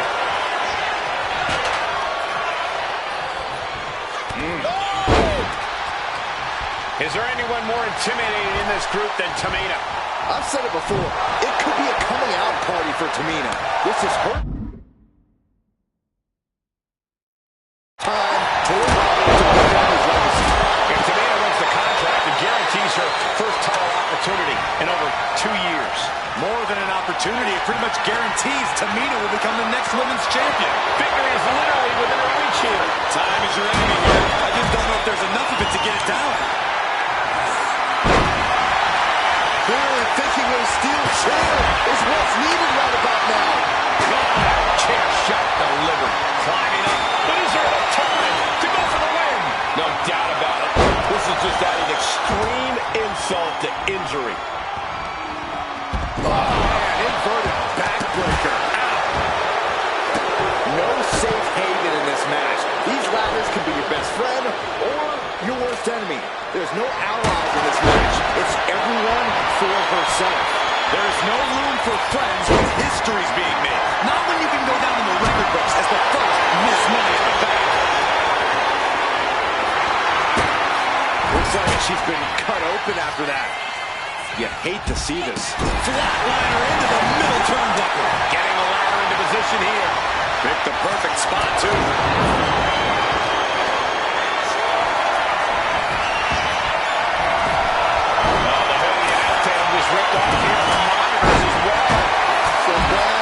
Here, guys. We might need to consider relocating soon.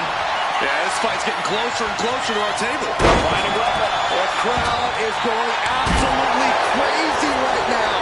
They know this could be it. Being set up in the corner for something. And looking at the playing field, the majority of these women love to utilize their submission offense to put opponents away.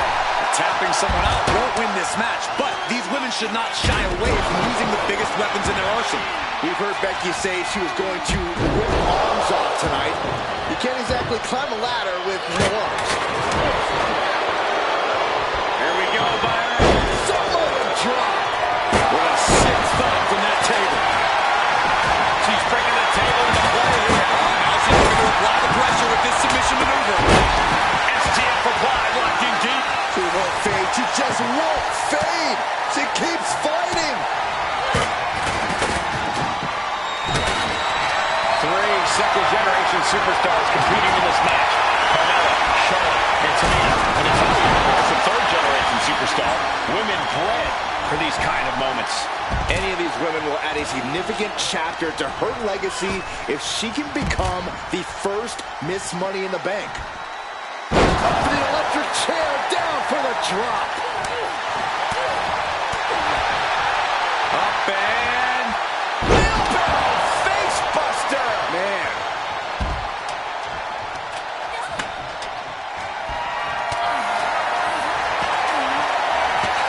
Backbreaker.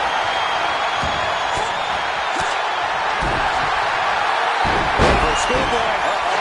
Super kick!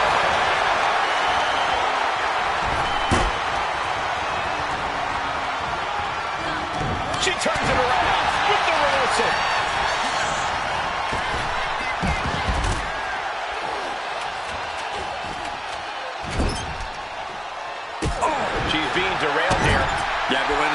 part of the match, you really can't expect anything less.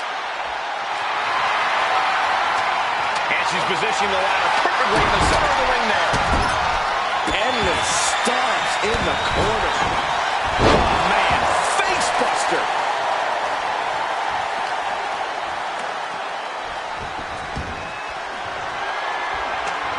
Setting up the ladder in the corner. Put it, set up. Gets thrown with the axe handle. Taking. Carmella's eyes are growing wider now. Is this her chance to climb the ladder and become Ms. Money in the Bank?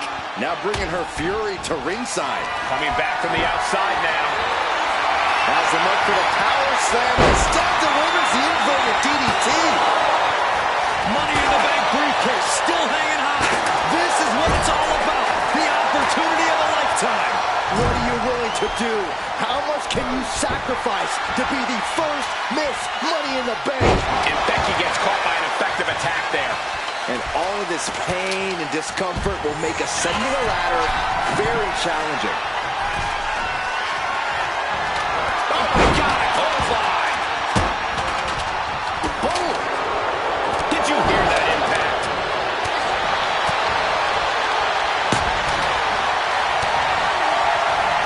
Flair delivering the chop. Natural selection by Charlotte. The Queen has put an opponent in the dirt, and now the ladder to her throne awaits.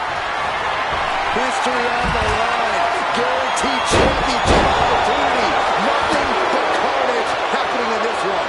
5 women fighting for their key to destiny, willing to go through hell for it. She's starting to wear down here. Becky Lynch has a hold on the arm, and the disarm her is locked in. And the agony has no reason to end as we see her tapping out in pain. She's taken into the corner, needs to get out.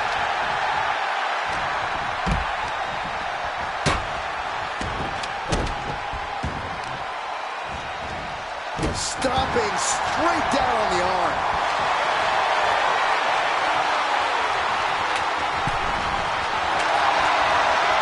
Figure 4! Submission is in! Let's go over submission hold. Not sure what she's got planned here. Drop kick. Right on the money. She's headed to the outside. No threat of count out here. Here she goes, sliding back into the ring.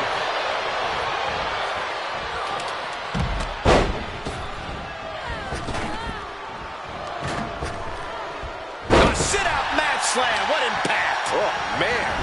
Gets out of the ring. What's going to happen now?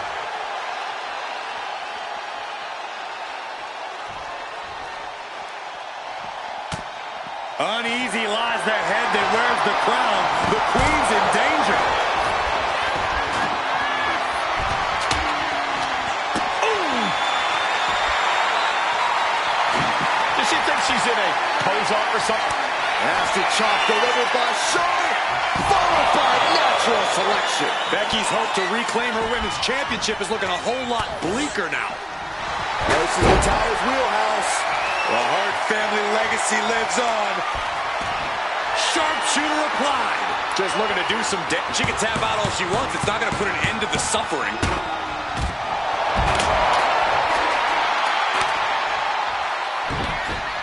Down with a backbreaker. And now applying extra pressure. This is agonizing. Up and wheelbarrow face buster. Man. From the middle rope. Oh, what a splash. Dodges away. Charlotte Flair muscling her opponent into position. And she's able to fight Lynch off. I can hardly hear myself think. They're bringing the house down tonight. This is unbelievable. Turns it around. Boom. And she heads out to the floor. Obviously was in need of a brief. Nice reversal by Charlotte Flair. Charlotte driving Tamina, and both tumble to the floor. Both women crashing down hard. The Queen, Charlotte Flair, the first to her feet, surveying the situation. Oh, my! They Tamina into the steps. Well, you are seeing a heightened level of aggression, heightened level of intensity from all these competitors because of the stakes involved. Guys, where's Charlotte going? And Flair looking to up the ante now from the top. Oh, my goodness, taking out everybody. The Queen rising to the occasion. What you just saw is why we say Charlotte is genetically superior. Yeah, undeniable athleticism from the Queen. Can it pave her way to the top of the ladder? Now here's Carmella. The dive! Unbelievable athleticism. Just going for it all and landing a direct hit. She's getting something from under the ring. She is not taking any half measures, going straight for the ladder. Tamina's absolutely wrecking shop on Natalya, making sure the veteran... Charlotte Flair tying up her opponent in the figure four leg lock. Can she exacerbate the pain? Carmella has her hands on it. And look at her giving up. She's quitting, but it doesn't save her from the hold here. This is what you do when you're looking to do more than win a match. You're looking to hurt someone. She goes under the ropes, back inside. From the top. This is just ridiculous now. Pay attention to your opponent.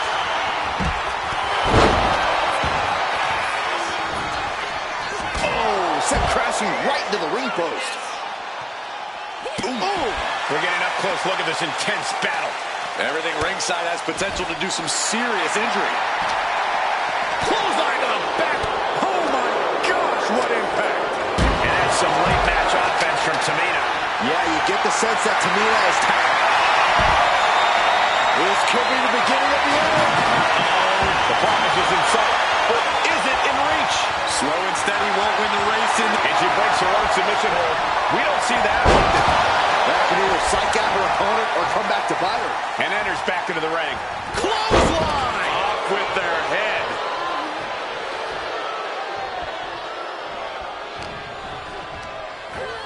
Leaning on the turnbuckle here.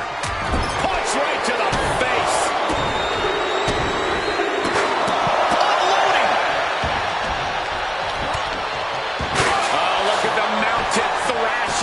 All over the place.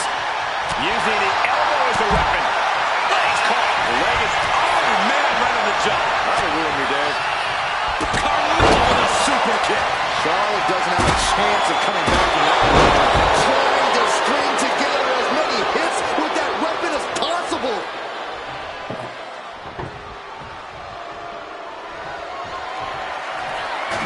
She knew how to evade that.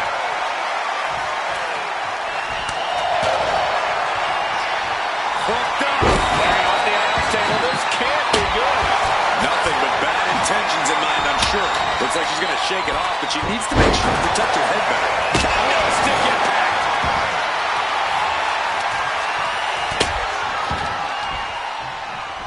Oh, incredible sit-out mat slam.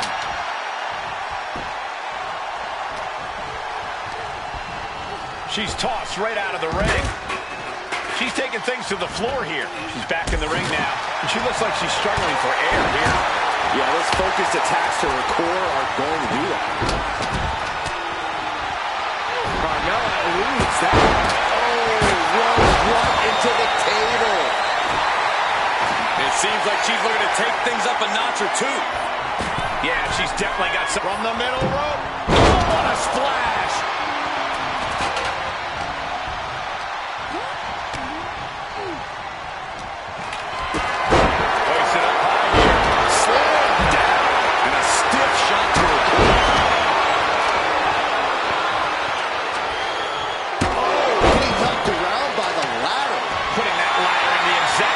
Position now, center of the ring. Ladder set right in the middle of the ring. Starts the climb, but needs to move quickly. Oh, man. Hands on, but can't quite grab it. Looks like scaling the ladder was the easy part. That's it. Tamina has the briefcase. Tamina is Miss Money in the Bank.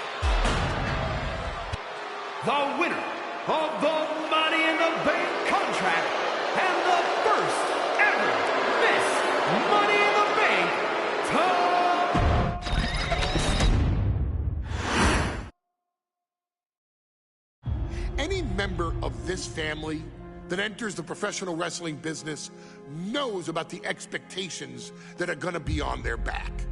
They know about the prestige that their very name carries. They know that those who came before them have accomplished so much.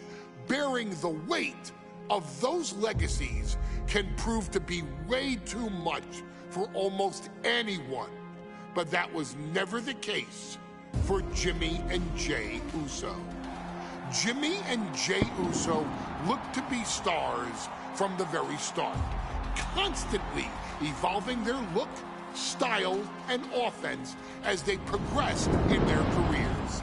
Face paint and war dances would fade away, and the two would embrace the day one-ish mentality, looking to punish opponents and send them to the Uso Penitentiary.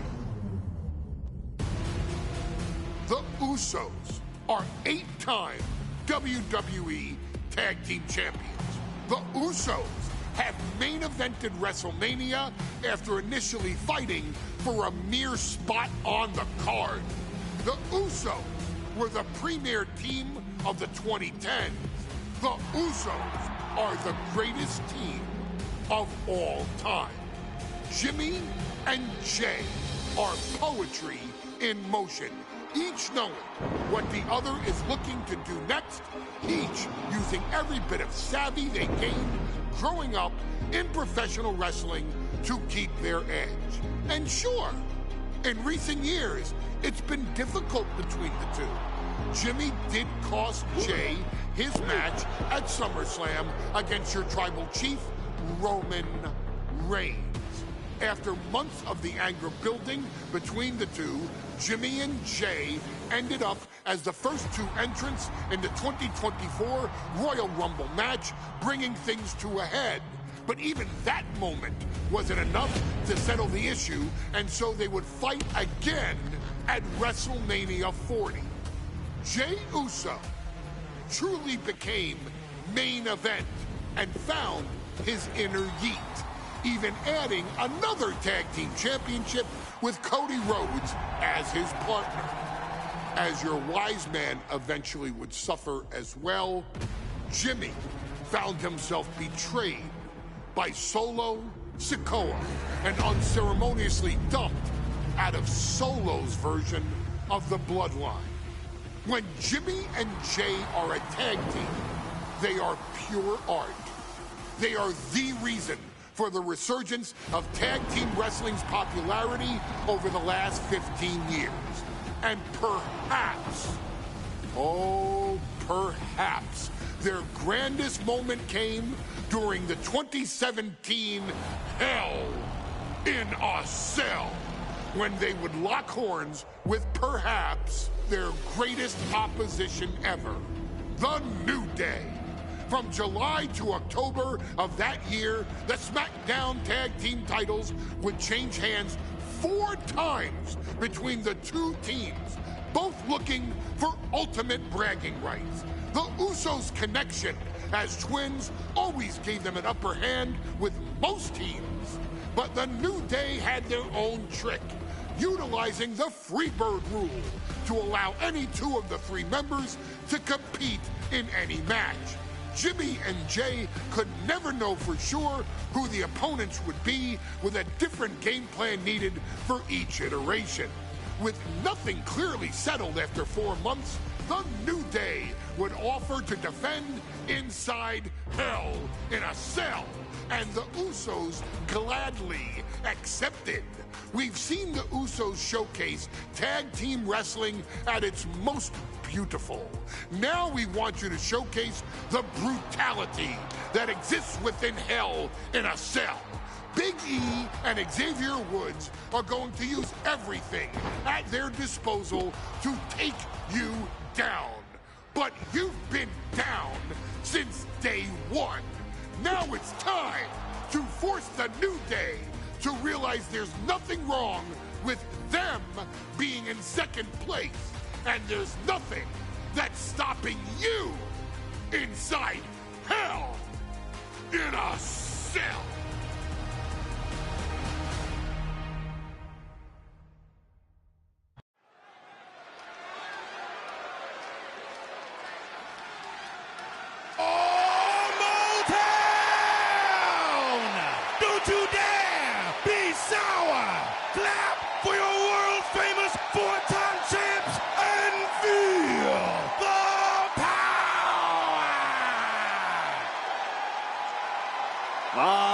prepared to kick off Hell in a Cell with the 4-time Tag Team Champions?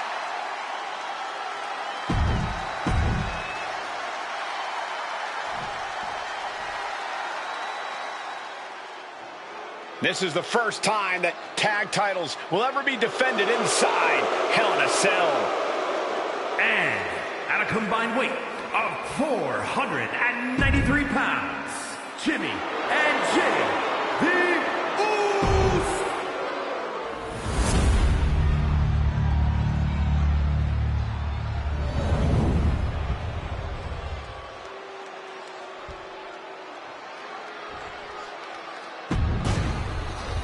You win these, you make a case.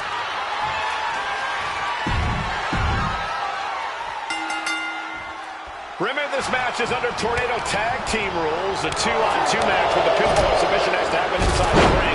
In the Hell in a Cell, no tags, no countouts, no disqualification. The Usos and the New Day came into this match expecting and prepared to raise the bar, raise the level of competition, and make history. This is going to be unforgettable. Corey, a few weeks ago, we saw the New Day walk out of SmackDown as champs in a street fight. A match the Usos handpicked for this environment. It's totally different. There's nowhere to run, nowhere to hide. I think the New Day played right into the Usos' hand when they selected this match. Jimmy and Jay have a street mentality. They're perfectly equipped to turn Hell in a Cell into the Uso penitentiary. Boom! Boom! And back into the ring. From the top, axe handle from the middle rope. Sent right into the corner. Whoa, that was a stiff jerk shot to the floor. And it looks like the New Day lost a bit of that focus there. Yeah, the Usos not looking thrown off in the least. I have a feeling the Usos' objective is to send the New Day to the hospital. Well, two teams so familiar with each other, some innovation with weapons almost becomes a necessity. This cell is meant to contain all these superstars, but that's not to say this cell can't inflict unimaginable damage on those who step inside. We're going to see these teams tap into their barbaric nature. 20 years of Hell in a Cell, and this structure still surprises me with the ways it can torture every part of your anatomy. The Usos and the New Day have had such a back-and-forth competition within the tag team division. You can just look at these teams' title reigns, their dominance. It tells you these are the two best teams the WWE has had in a long time. While I do believe there's an underlying mutual respect, we won't be seeing it tonight because these are two very proud teams who feel incomplete without the championships around their waist. Oh, catches a kick to the shocking inside cradle. Small packages could be it. The challenger forces a shoulder up. Better hold on to the victory parade. And he heads back into the ring. Oh, nails the midsection. Elbow drop. Oh, headbutt. Vicious. Oh. Setting the sights on the leg with that. All the talking we've heard. Leading into this match, we've heard the Usos call the New Day, quote, 3 clowns on a tricycle. Look, the Usos love to trash talk, but they deliver. And don't act like the New Day don't throw verbal jabs either. We had Big E earlier saying how he's going to drop some gloom and doom of biblical proportions. A prophecy Big E is fully capable of backing to. Oh, ouch. Oh, that hurt right in the kidney. Golly. And this is a bad position for the champ to be in now. The effects of the Usos and New Day going at it inside Hell in a Cell, and Jey Uso set outside the ring, and now the New Day on the attack. Big E, as aggressive as I've ever seen him here tonight. And Xavier Woods now with toys, kendo sticks in hand. And it's about to get more aggressive, more vicious, more barbaric.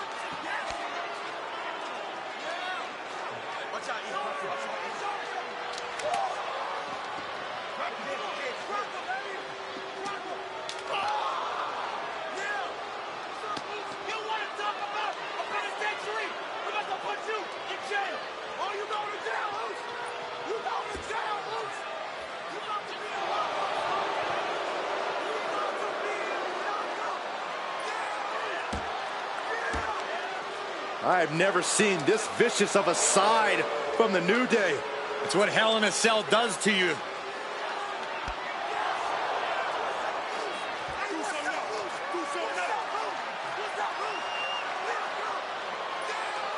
Oh, now with the kendo sticks, Xavier Woods unloading.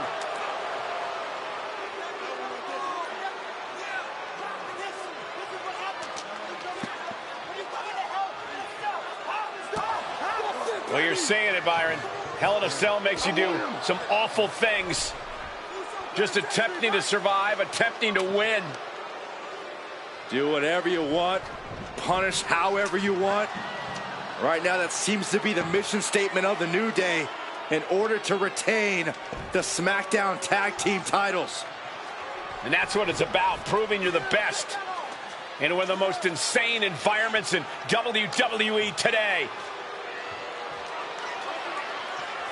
The New Day have just changed the whole complexion of this match. I don't know if I've seen New Day go to these lengths before. Well, no time to be a jovial bunch when you're in a cell, Michael. Tonight, it's not about entertaining. It's about putting your sworn enemy to rest for good. Talking to Xavier, he told me that one thing the Usos have taught us is that we have to embrace a more lawless culture here in WWE. A more lawless culture in this rivalry.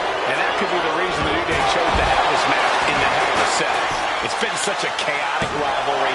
Therefore, only this kind of lawless match could finally put an end to it for good. Now to the ring to the confines of the chain link enclosure. Landing the uppercut. Chuck that chair right at him. Punch lands.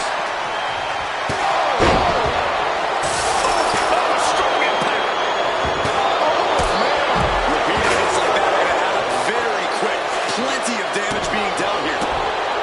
Swing on sight and don't stop swinging till it's over. The Usos being relentless in their punishment. The Usos and the New Day have been trading title reigns from Top rope. Usos splash.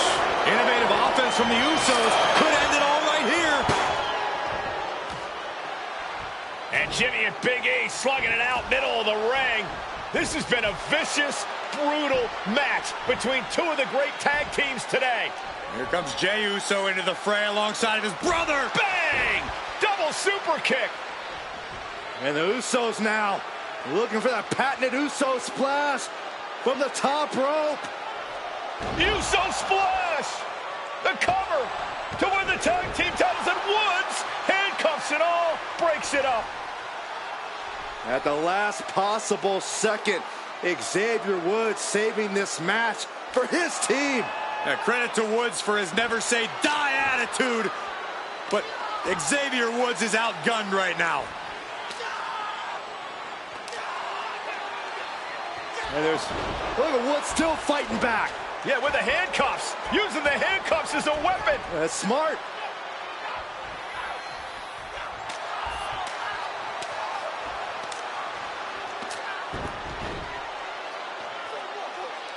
And Woods now down. And trying to still fight back. What heart from Xavier Woods. That heart may not have much more fight left. Jimmy and Jey back up to the top one more time. Uso splash in stereo. The cover. The Usos win the tag team titles. Here are your winners and the new SmackDown Tag Team Champions, the Usos!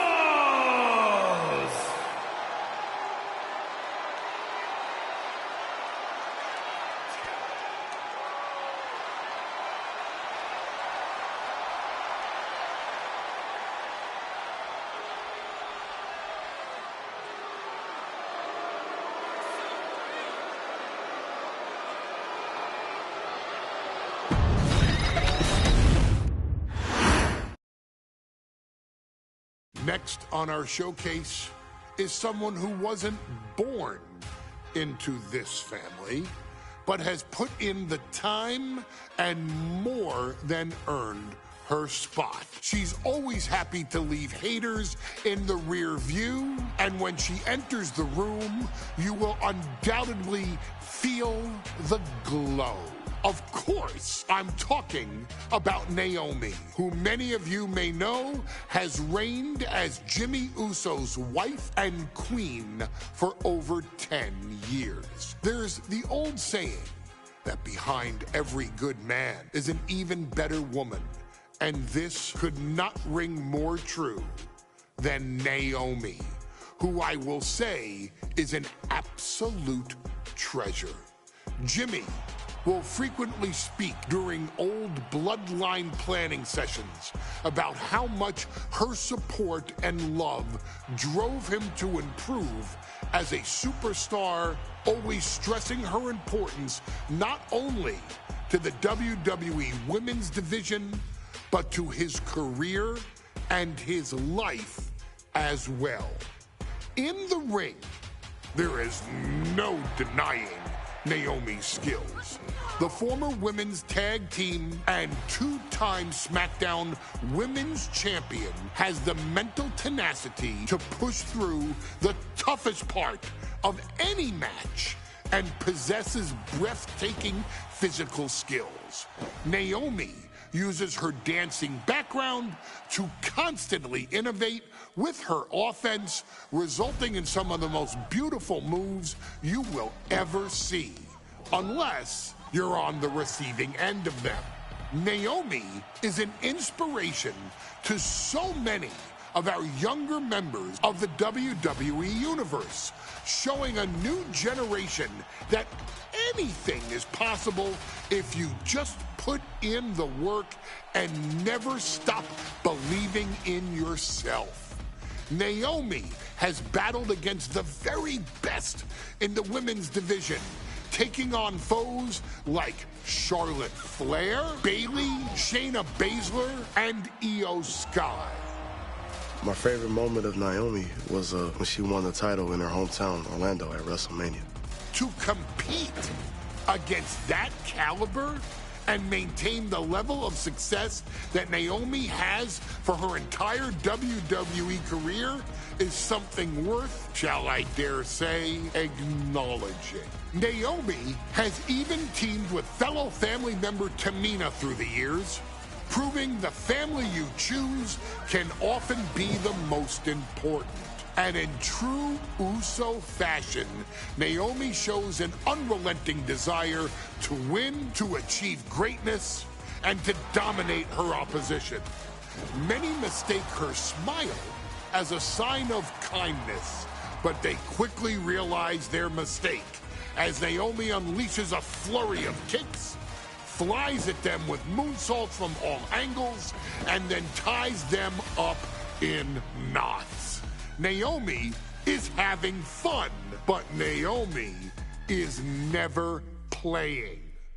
And now, we take you back to the 2020 edition of Super Showdown, which saw Naomi challenge Bayley for the SmackDown Women's Championship. Unfortunately, a ridiculously lax referee decided it was just fine for Bayley to basically do whatever the hell she wanted. Bayley, oh my gosh, she's trapping Naomi's legs in her shirt. And Naomi wound up suffering an embarrassing loss after Bayley used wardrobe to her advantage. Well, Bayley, we can pretty much guarantee that trick won't work again. This is your chance to help guide Naomi to a third SmackDown Women's Championship, and to do it by defeating one of the greatest competitors WWE has ever seen.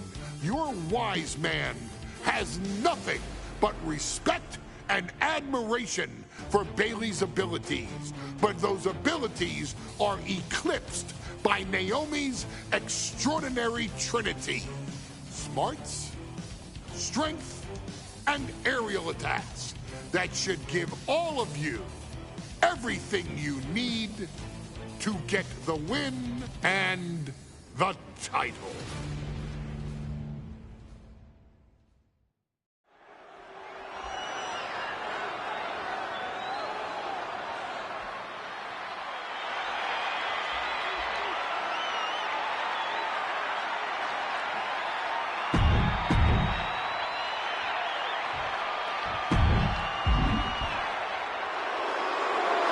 And gentlemen, when Bayley was asked about this history-making match tonight, she said, of course I'm part of this.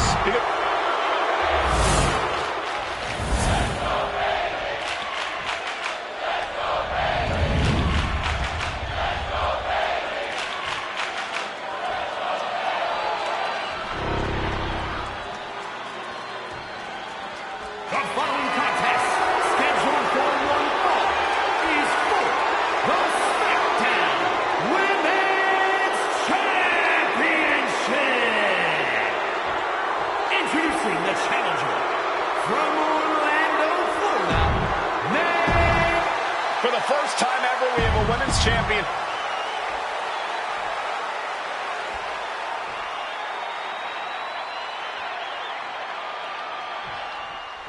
Guys, a very important component of this match. Bayley has won every title available in WWE.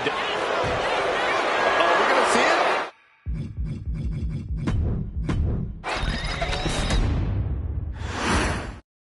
Guys, a very important component of this match. Bayley has won every title available in WWE. Bayley has accomplished it all. But the one thing Bayley has never done in her career, she's never beaten Naomi. And believe me, that is a huge point of confidence for Naomi. And a huge pressure on Bayley. Yeah, but Bayley thrives under pressure. Her resume speaks for itself. We've said it. Take off! Oh, a diving crossbody. Ooh! Saw what was coming and got out of dodge quick. She's able to evade. Oh, man. Rear European uppercut. A factor to consider in this match is that Naomi took some time off to rejuvenate herself, to get her mind right, to refocus on her desire to once again be champion here in WWE. Taking flight! Right from up top, right onto the target outside. That is kicking things into a whole new gear.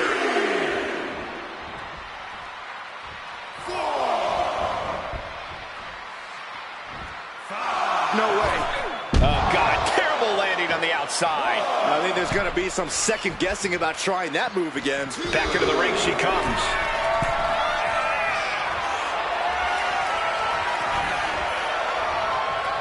Big flying forearm. And Naomi has taken the upper hand. And Naomi continues to somehow have Bayley's number here. Comes down across the head with the axe handle. And Naomi keeping Bayley on her toes, pushing the pace on the champion. Naomi moving fast, showing that superior athleticism. Bayley might not be able to keep up here. Senton hits the target.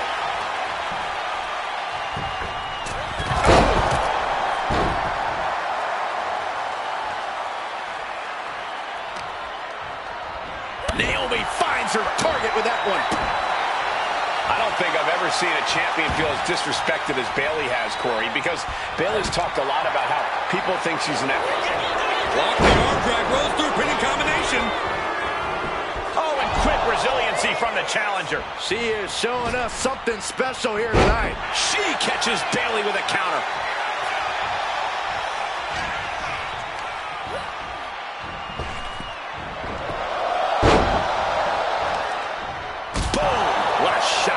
Bayley showing no answer for the attack. Naomi picking up the pace against Bayley and keeping her all out of sorts. And she's sent right into that corner. Right in the jaw. Ugh, what a shot. And here we go. Championship's on the line. Naomi's got Bayley in trouble up on the top rope. This could be Naomi's moment. Smart move by Bayley, protecting her title and going to the eyes. Oh, what a kick. Bayley is down and in trouble. Quick thinking by Naomi, looking to close this one out. Nobody home. Bayley wisely moves out of harm's way. What's Bayley trying to do here? What the? I think Bayley's trying to trap Naomi's legs in Naomi's own shirt. A great counter by Naomi. Naomi ducks underneath, and we got a standoff. Great match so far. Well, Bayley thought she... Uh-oh, forearm's going to cut off the wind. Guillotine. The guillotine locked in. This is hard. That was an incredible counter. Nice running crossbody.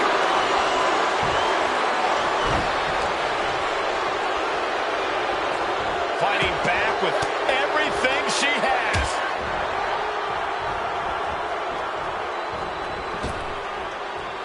What a flying forearm smash. Right on the mark. Rear view by Naomi.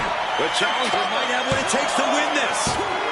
Oh my, that was close. Based on what we just saw, I think this match is far from over. Who knows what that kick out? Oh boy, here it comes. Will she get it fully locked in? Oh my God, superhuman power.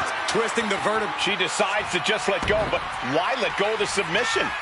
Not a strategy we often expect to see. Look out! Sliding under the ropes into a splash on the floor. Took a massive risk, but it might have paid off. Throws her back in from ringside. Cross body.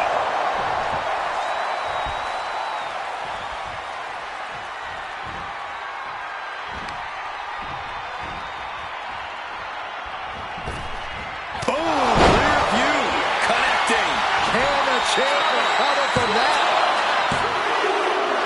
No, we did it! We have a new champion! Here is your winner, and the new SmackDown Women's Champion,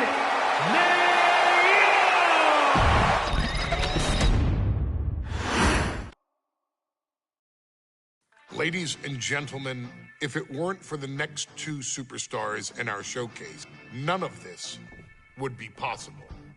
Because without Afa and Sika, without the wild Samoans, there truly is no dynasty.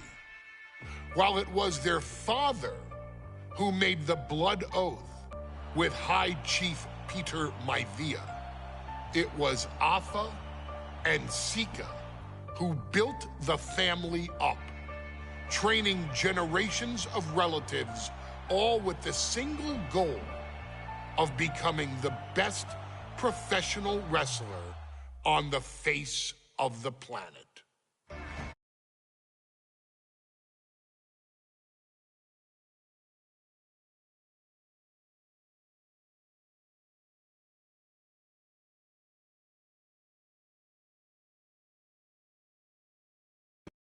Two would together be WWE Hall of Famers, based solely on their work as trainers and cultivators of the next generation. Their in-ring successes only add to their immortality. Afa and Sika formed WWE's most dominant tag team of the early 1980s, fighting their way to the WWE Tag Team Championship on 3 separate occasions. Opponents were often defeated before the bell even rang to start the match, falling victim to the aura and the intimidation factor of having to step into the ring with the Wild Samoans, accompanied by Captain Lou Albano. The trio formed a masterful group that was able to take all opponents off their game, be it through Albano's devious schemes or the overpowering nature of the Wild Samoans. WWE had never dealt with a team so primal, turning each match into a battle of survival. Most feared, the deadly Samoan drop, a move that has been imitated by many, but duplicated only by a chosen few. There they are, the Wild Samoans. These are immigrants coming from the island trying to figure it out, trying to find a way. I couldn't imagine being these men. I couldn't imagine taking on these responsibilities of setting the tone in a whole new country and then trying to break into entertainment on top of that. But they made it work. And that's what we are. We're workers. We make it work. These tribal elders set the standard for all of their descendants to not only follow, but they also taught their descendants how to surpass it. So beloved were the two that perhaps no moment holds more significance to your tribal chief, Roman Reigns, than when he was presented the Ula Fala by his father Sika and Uncle Afa after the 2020 Hell in a Cell event. You see, it was their acknowledgement that gave Roman Reigns the unshakable confidence to continue his journey to becoming the greatest of all time. The utmost respect, love, and gratitude for those men. Because if my father and uncle don't do what they do, we're not here. We now humbly present to you the honor of walking in the famed footsteps of the Wild Samoans, finding a tag team in WWE's long and storied history that we felt would test the Wild Samoans was not an easy task. But then a thought came to your wise man. Why not give the audience exactly what they want? Why not put the Wild Samoans against one of the greatest tag teams of all time? Why not present Afa, Sika, the Wild Samoans versus Bubba Ray and Devon, the Dudley Boys? And if we're going to go that far, let's do it in a tables match. Showcase that savage brutality that made both teams the eternal legends we know them to be. No pinfalls, no submissions, no rules. Just be the team that avoids being put through the table, and you will emerge victorious. And with these four men, you better believe that things are going to get extreme.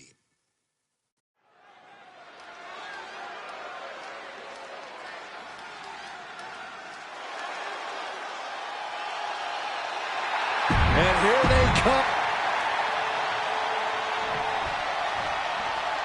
Guys, this is going to be a great one. You can feel the electricity already. I feel the excitement and some fear, too.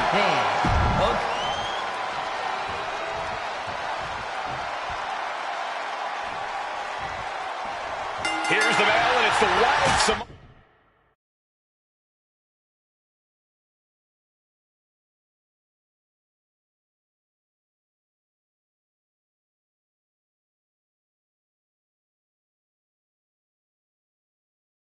Afa and Sika taking out Devon and Bubba Ray Dudley. The Dudley Boys. Two sets of brothers, two sets of absolute madmen, ready to get the tables and get downright savage. The term sibling rivalry. Afa and Sika are even aware of what the tables are for. I'm afraid they'll just keep on dishing out punishment, expecting a bell to eventually ring. Oh man, he grabbed the kendo stick. Everyone needs to watch out now. Now, these are obviously two juggernaut tag teams clashing, but this is also a match that clearly favors one team over the other. Be honest, Corey, do you think the Wild Samoans really have a chance in this one? This is the Dudleys' wheelhouse, Cole. No team knows more about excelling in a tables match than Devon and Bubba Ray. The Wild Samoans have a lot of unbridled aggression working in their favor, but ultimately, they're up against the Masters. Sika, both individuals that compete barefooted. Not something common of most wrestlers, Corey, but it is actually very customary in the Samoan wrestling heritage. It's how they train. It's how they live in the Isle of Samoa. And no one delays a fight just to put some boots on. Samoans are ready for battle at the drop of a hat. He connects with a counter. Has a hold of Alpha. Drives his opponent down with a Uranagi. Oh, Devon got caught with the reversal. Sent crashing into our desk. We might want to think about moving out of here. He gets back into the ring, and that definitely made solid impact. Oh, this, what a headbutt. A very ferocious demeanor emanates from the Wild Samoans. Like they're part of a pack of untamed beasts. I really wonder what it would take for the Dudley Boys to have control of them. Maybe they'll take a sledgehammer? A truck? They're not human, Byron. You can knock them down, but they'll keep coming back. He's looking fairly drained. So far, this tables match has been just as brutal as we anticipated. Bubba moves out of the way.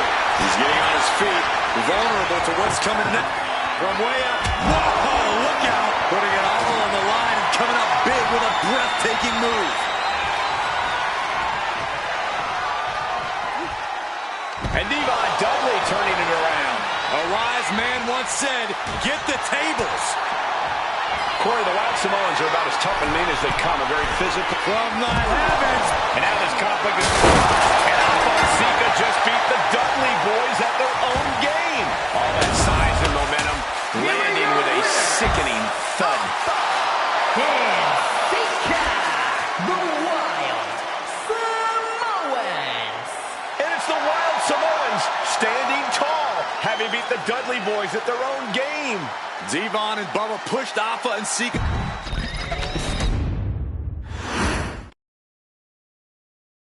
From the very moment he arrived as the enforcer of the bloodline, Solo Sikoa has taken every brutal, savage element of his predecessors and refined them into a near-perfect smashing machine. Even in the year before his arrival, Solo raised eyebrows and garnered buzz while competing in NXT. But nobody could have predicted just how smoothly his transition to the main roster would go. And before I go on any further, let me make one thing perfectly clear. I'm only saying what I'm saying about Solo Sikoa because I am a wise man. I'm a professional. And because I'm being handsomely compensated for my stellar work as your host of the WWE 2K25 Showcase. I haven't forgotten what Solo Sikoa and his rogue bloodline did to me. But I also know better than to let personal feelings hinder your professional endeavors. So with that being said, since his arrival at Clash at the Castle in 2022, Solo Sikoa has consistently been involved in WWE's biggest moments and biggest matches. He's been victorious in War Games. He's repeatedly enforced the Bloodline's will to maintain Roman Reigns' status as undisputed WWE Universal Heavyweight Champion. I brought Solo in as an insurance policy. Solo was here to protect me. Solo was here to maintain the Promised Land. He's violent. He's strong. He's fast. He's all those things. And he betrayed me. Any man who would betray me must be a very dangerous man. Solo defeated John Cena. Solo elected to betray your tribal chief, Roman Reigns, in an attempt to bestow upon himself the title of tribal chief.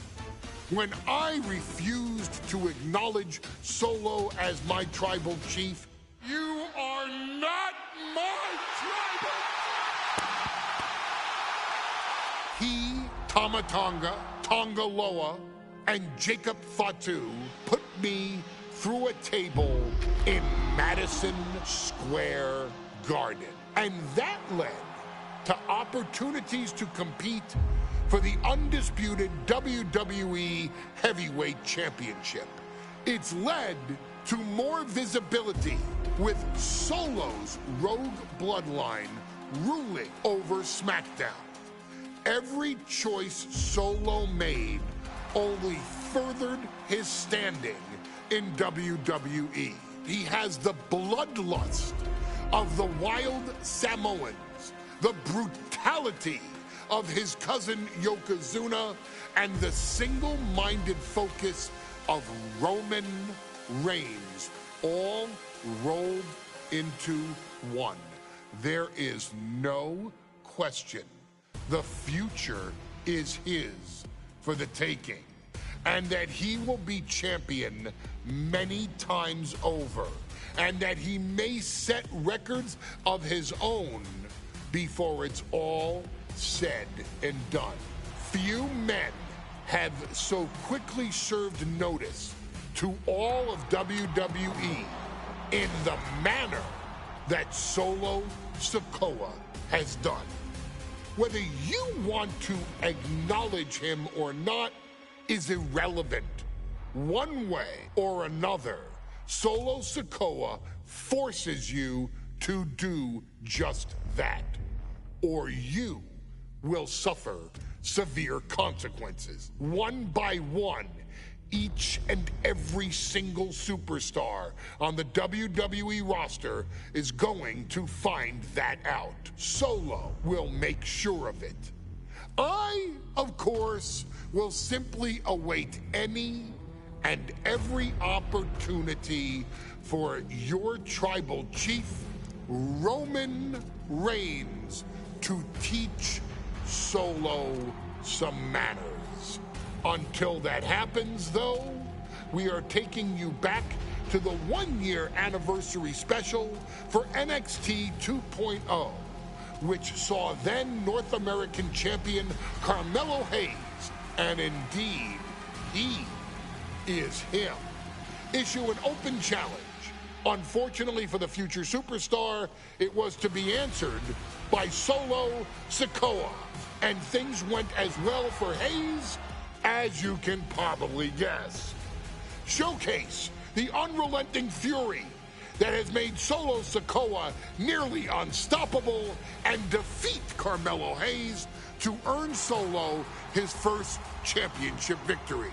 It won't be easy against Carmelo, especially when he has Trick Williams watching his back. And if you make one mistake against the champ, he'll take his shot and most likely hit nothing but net.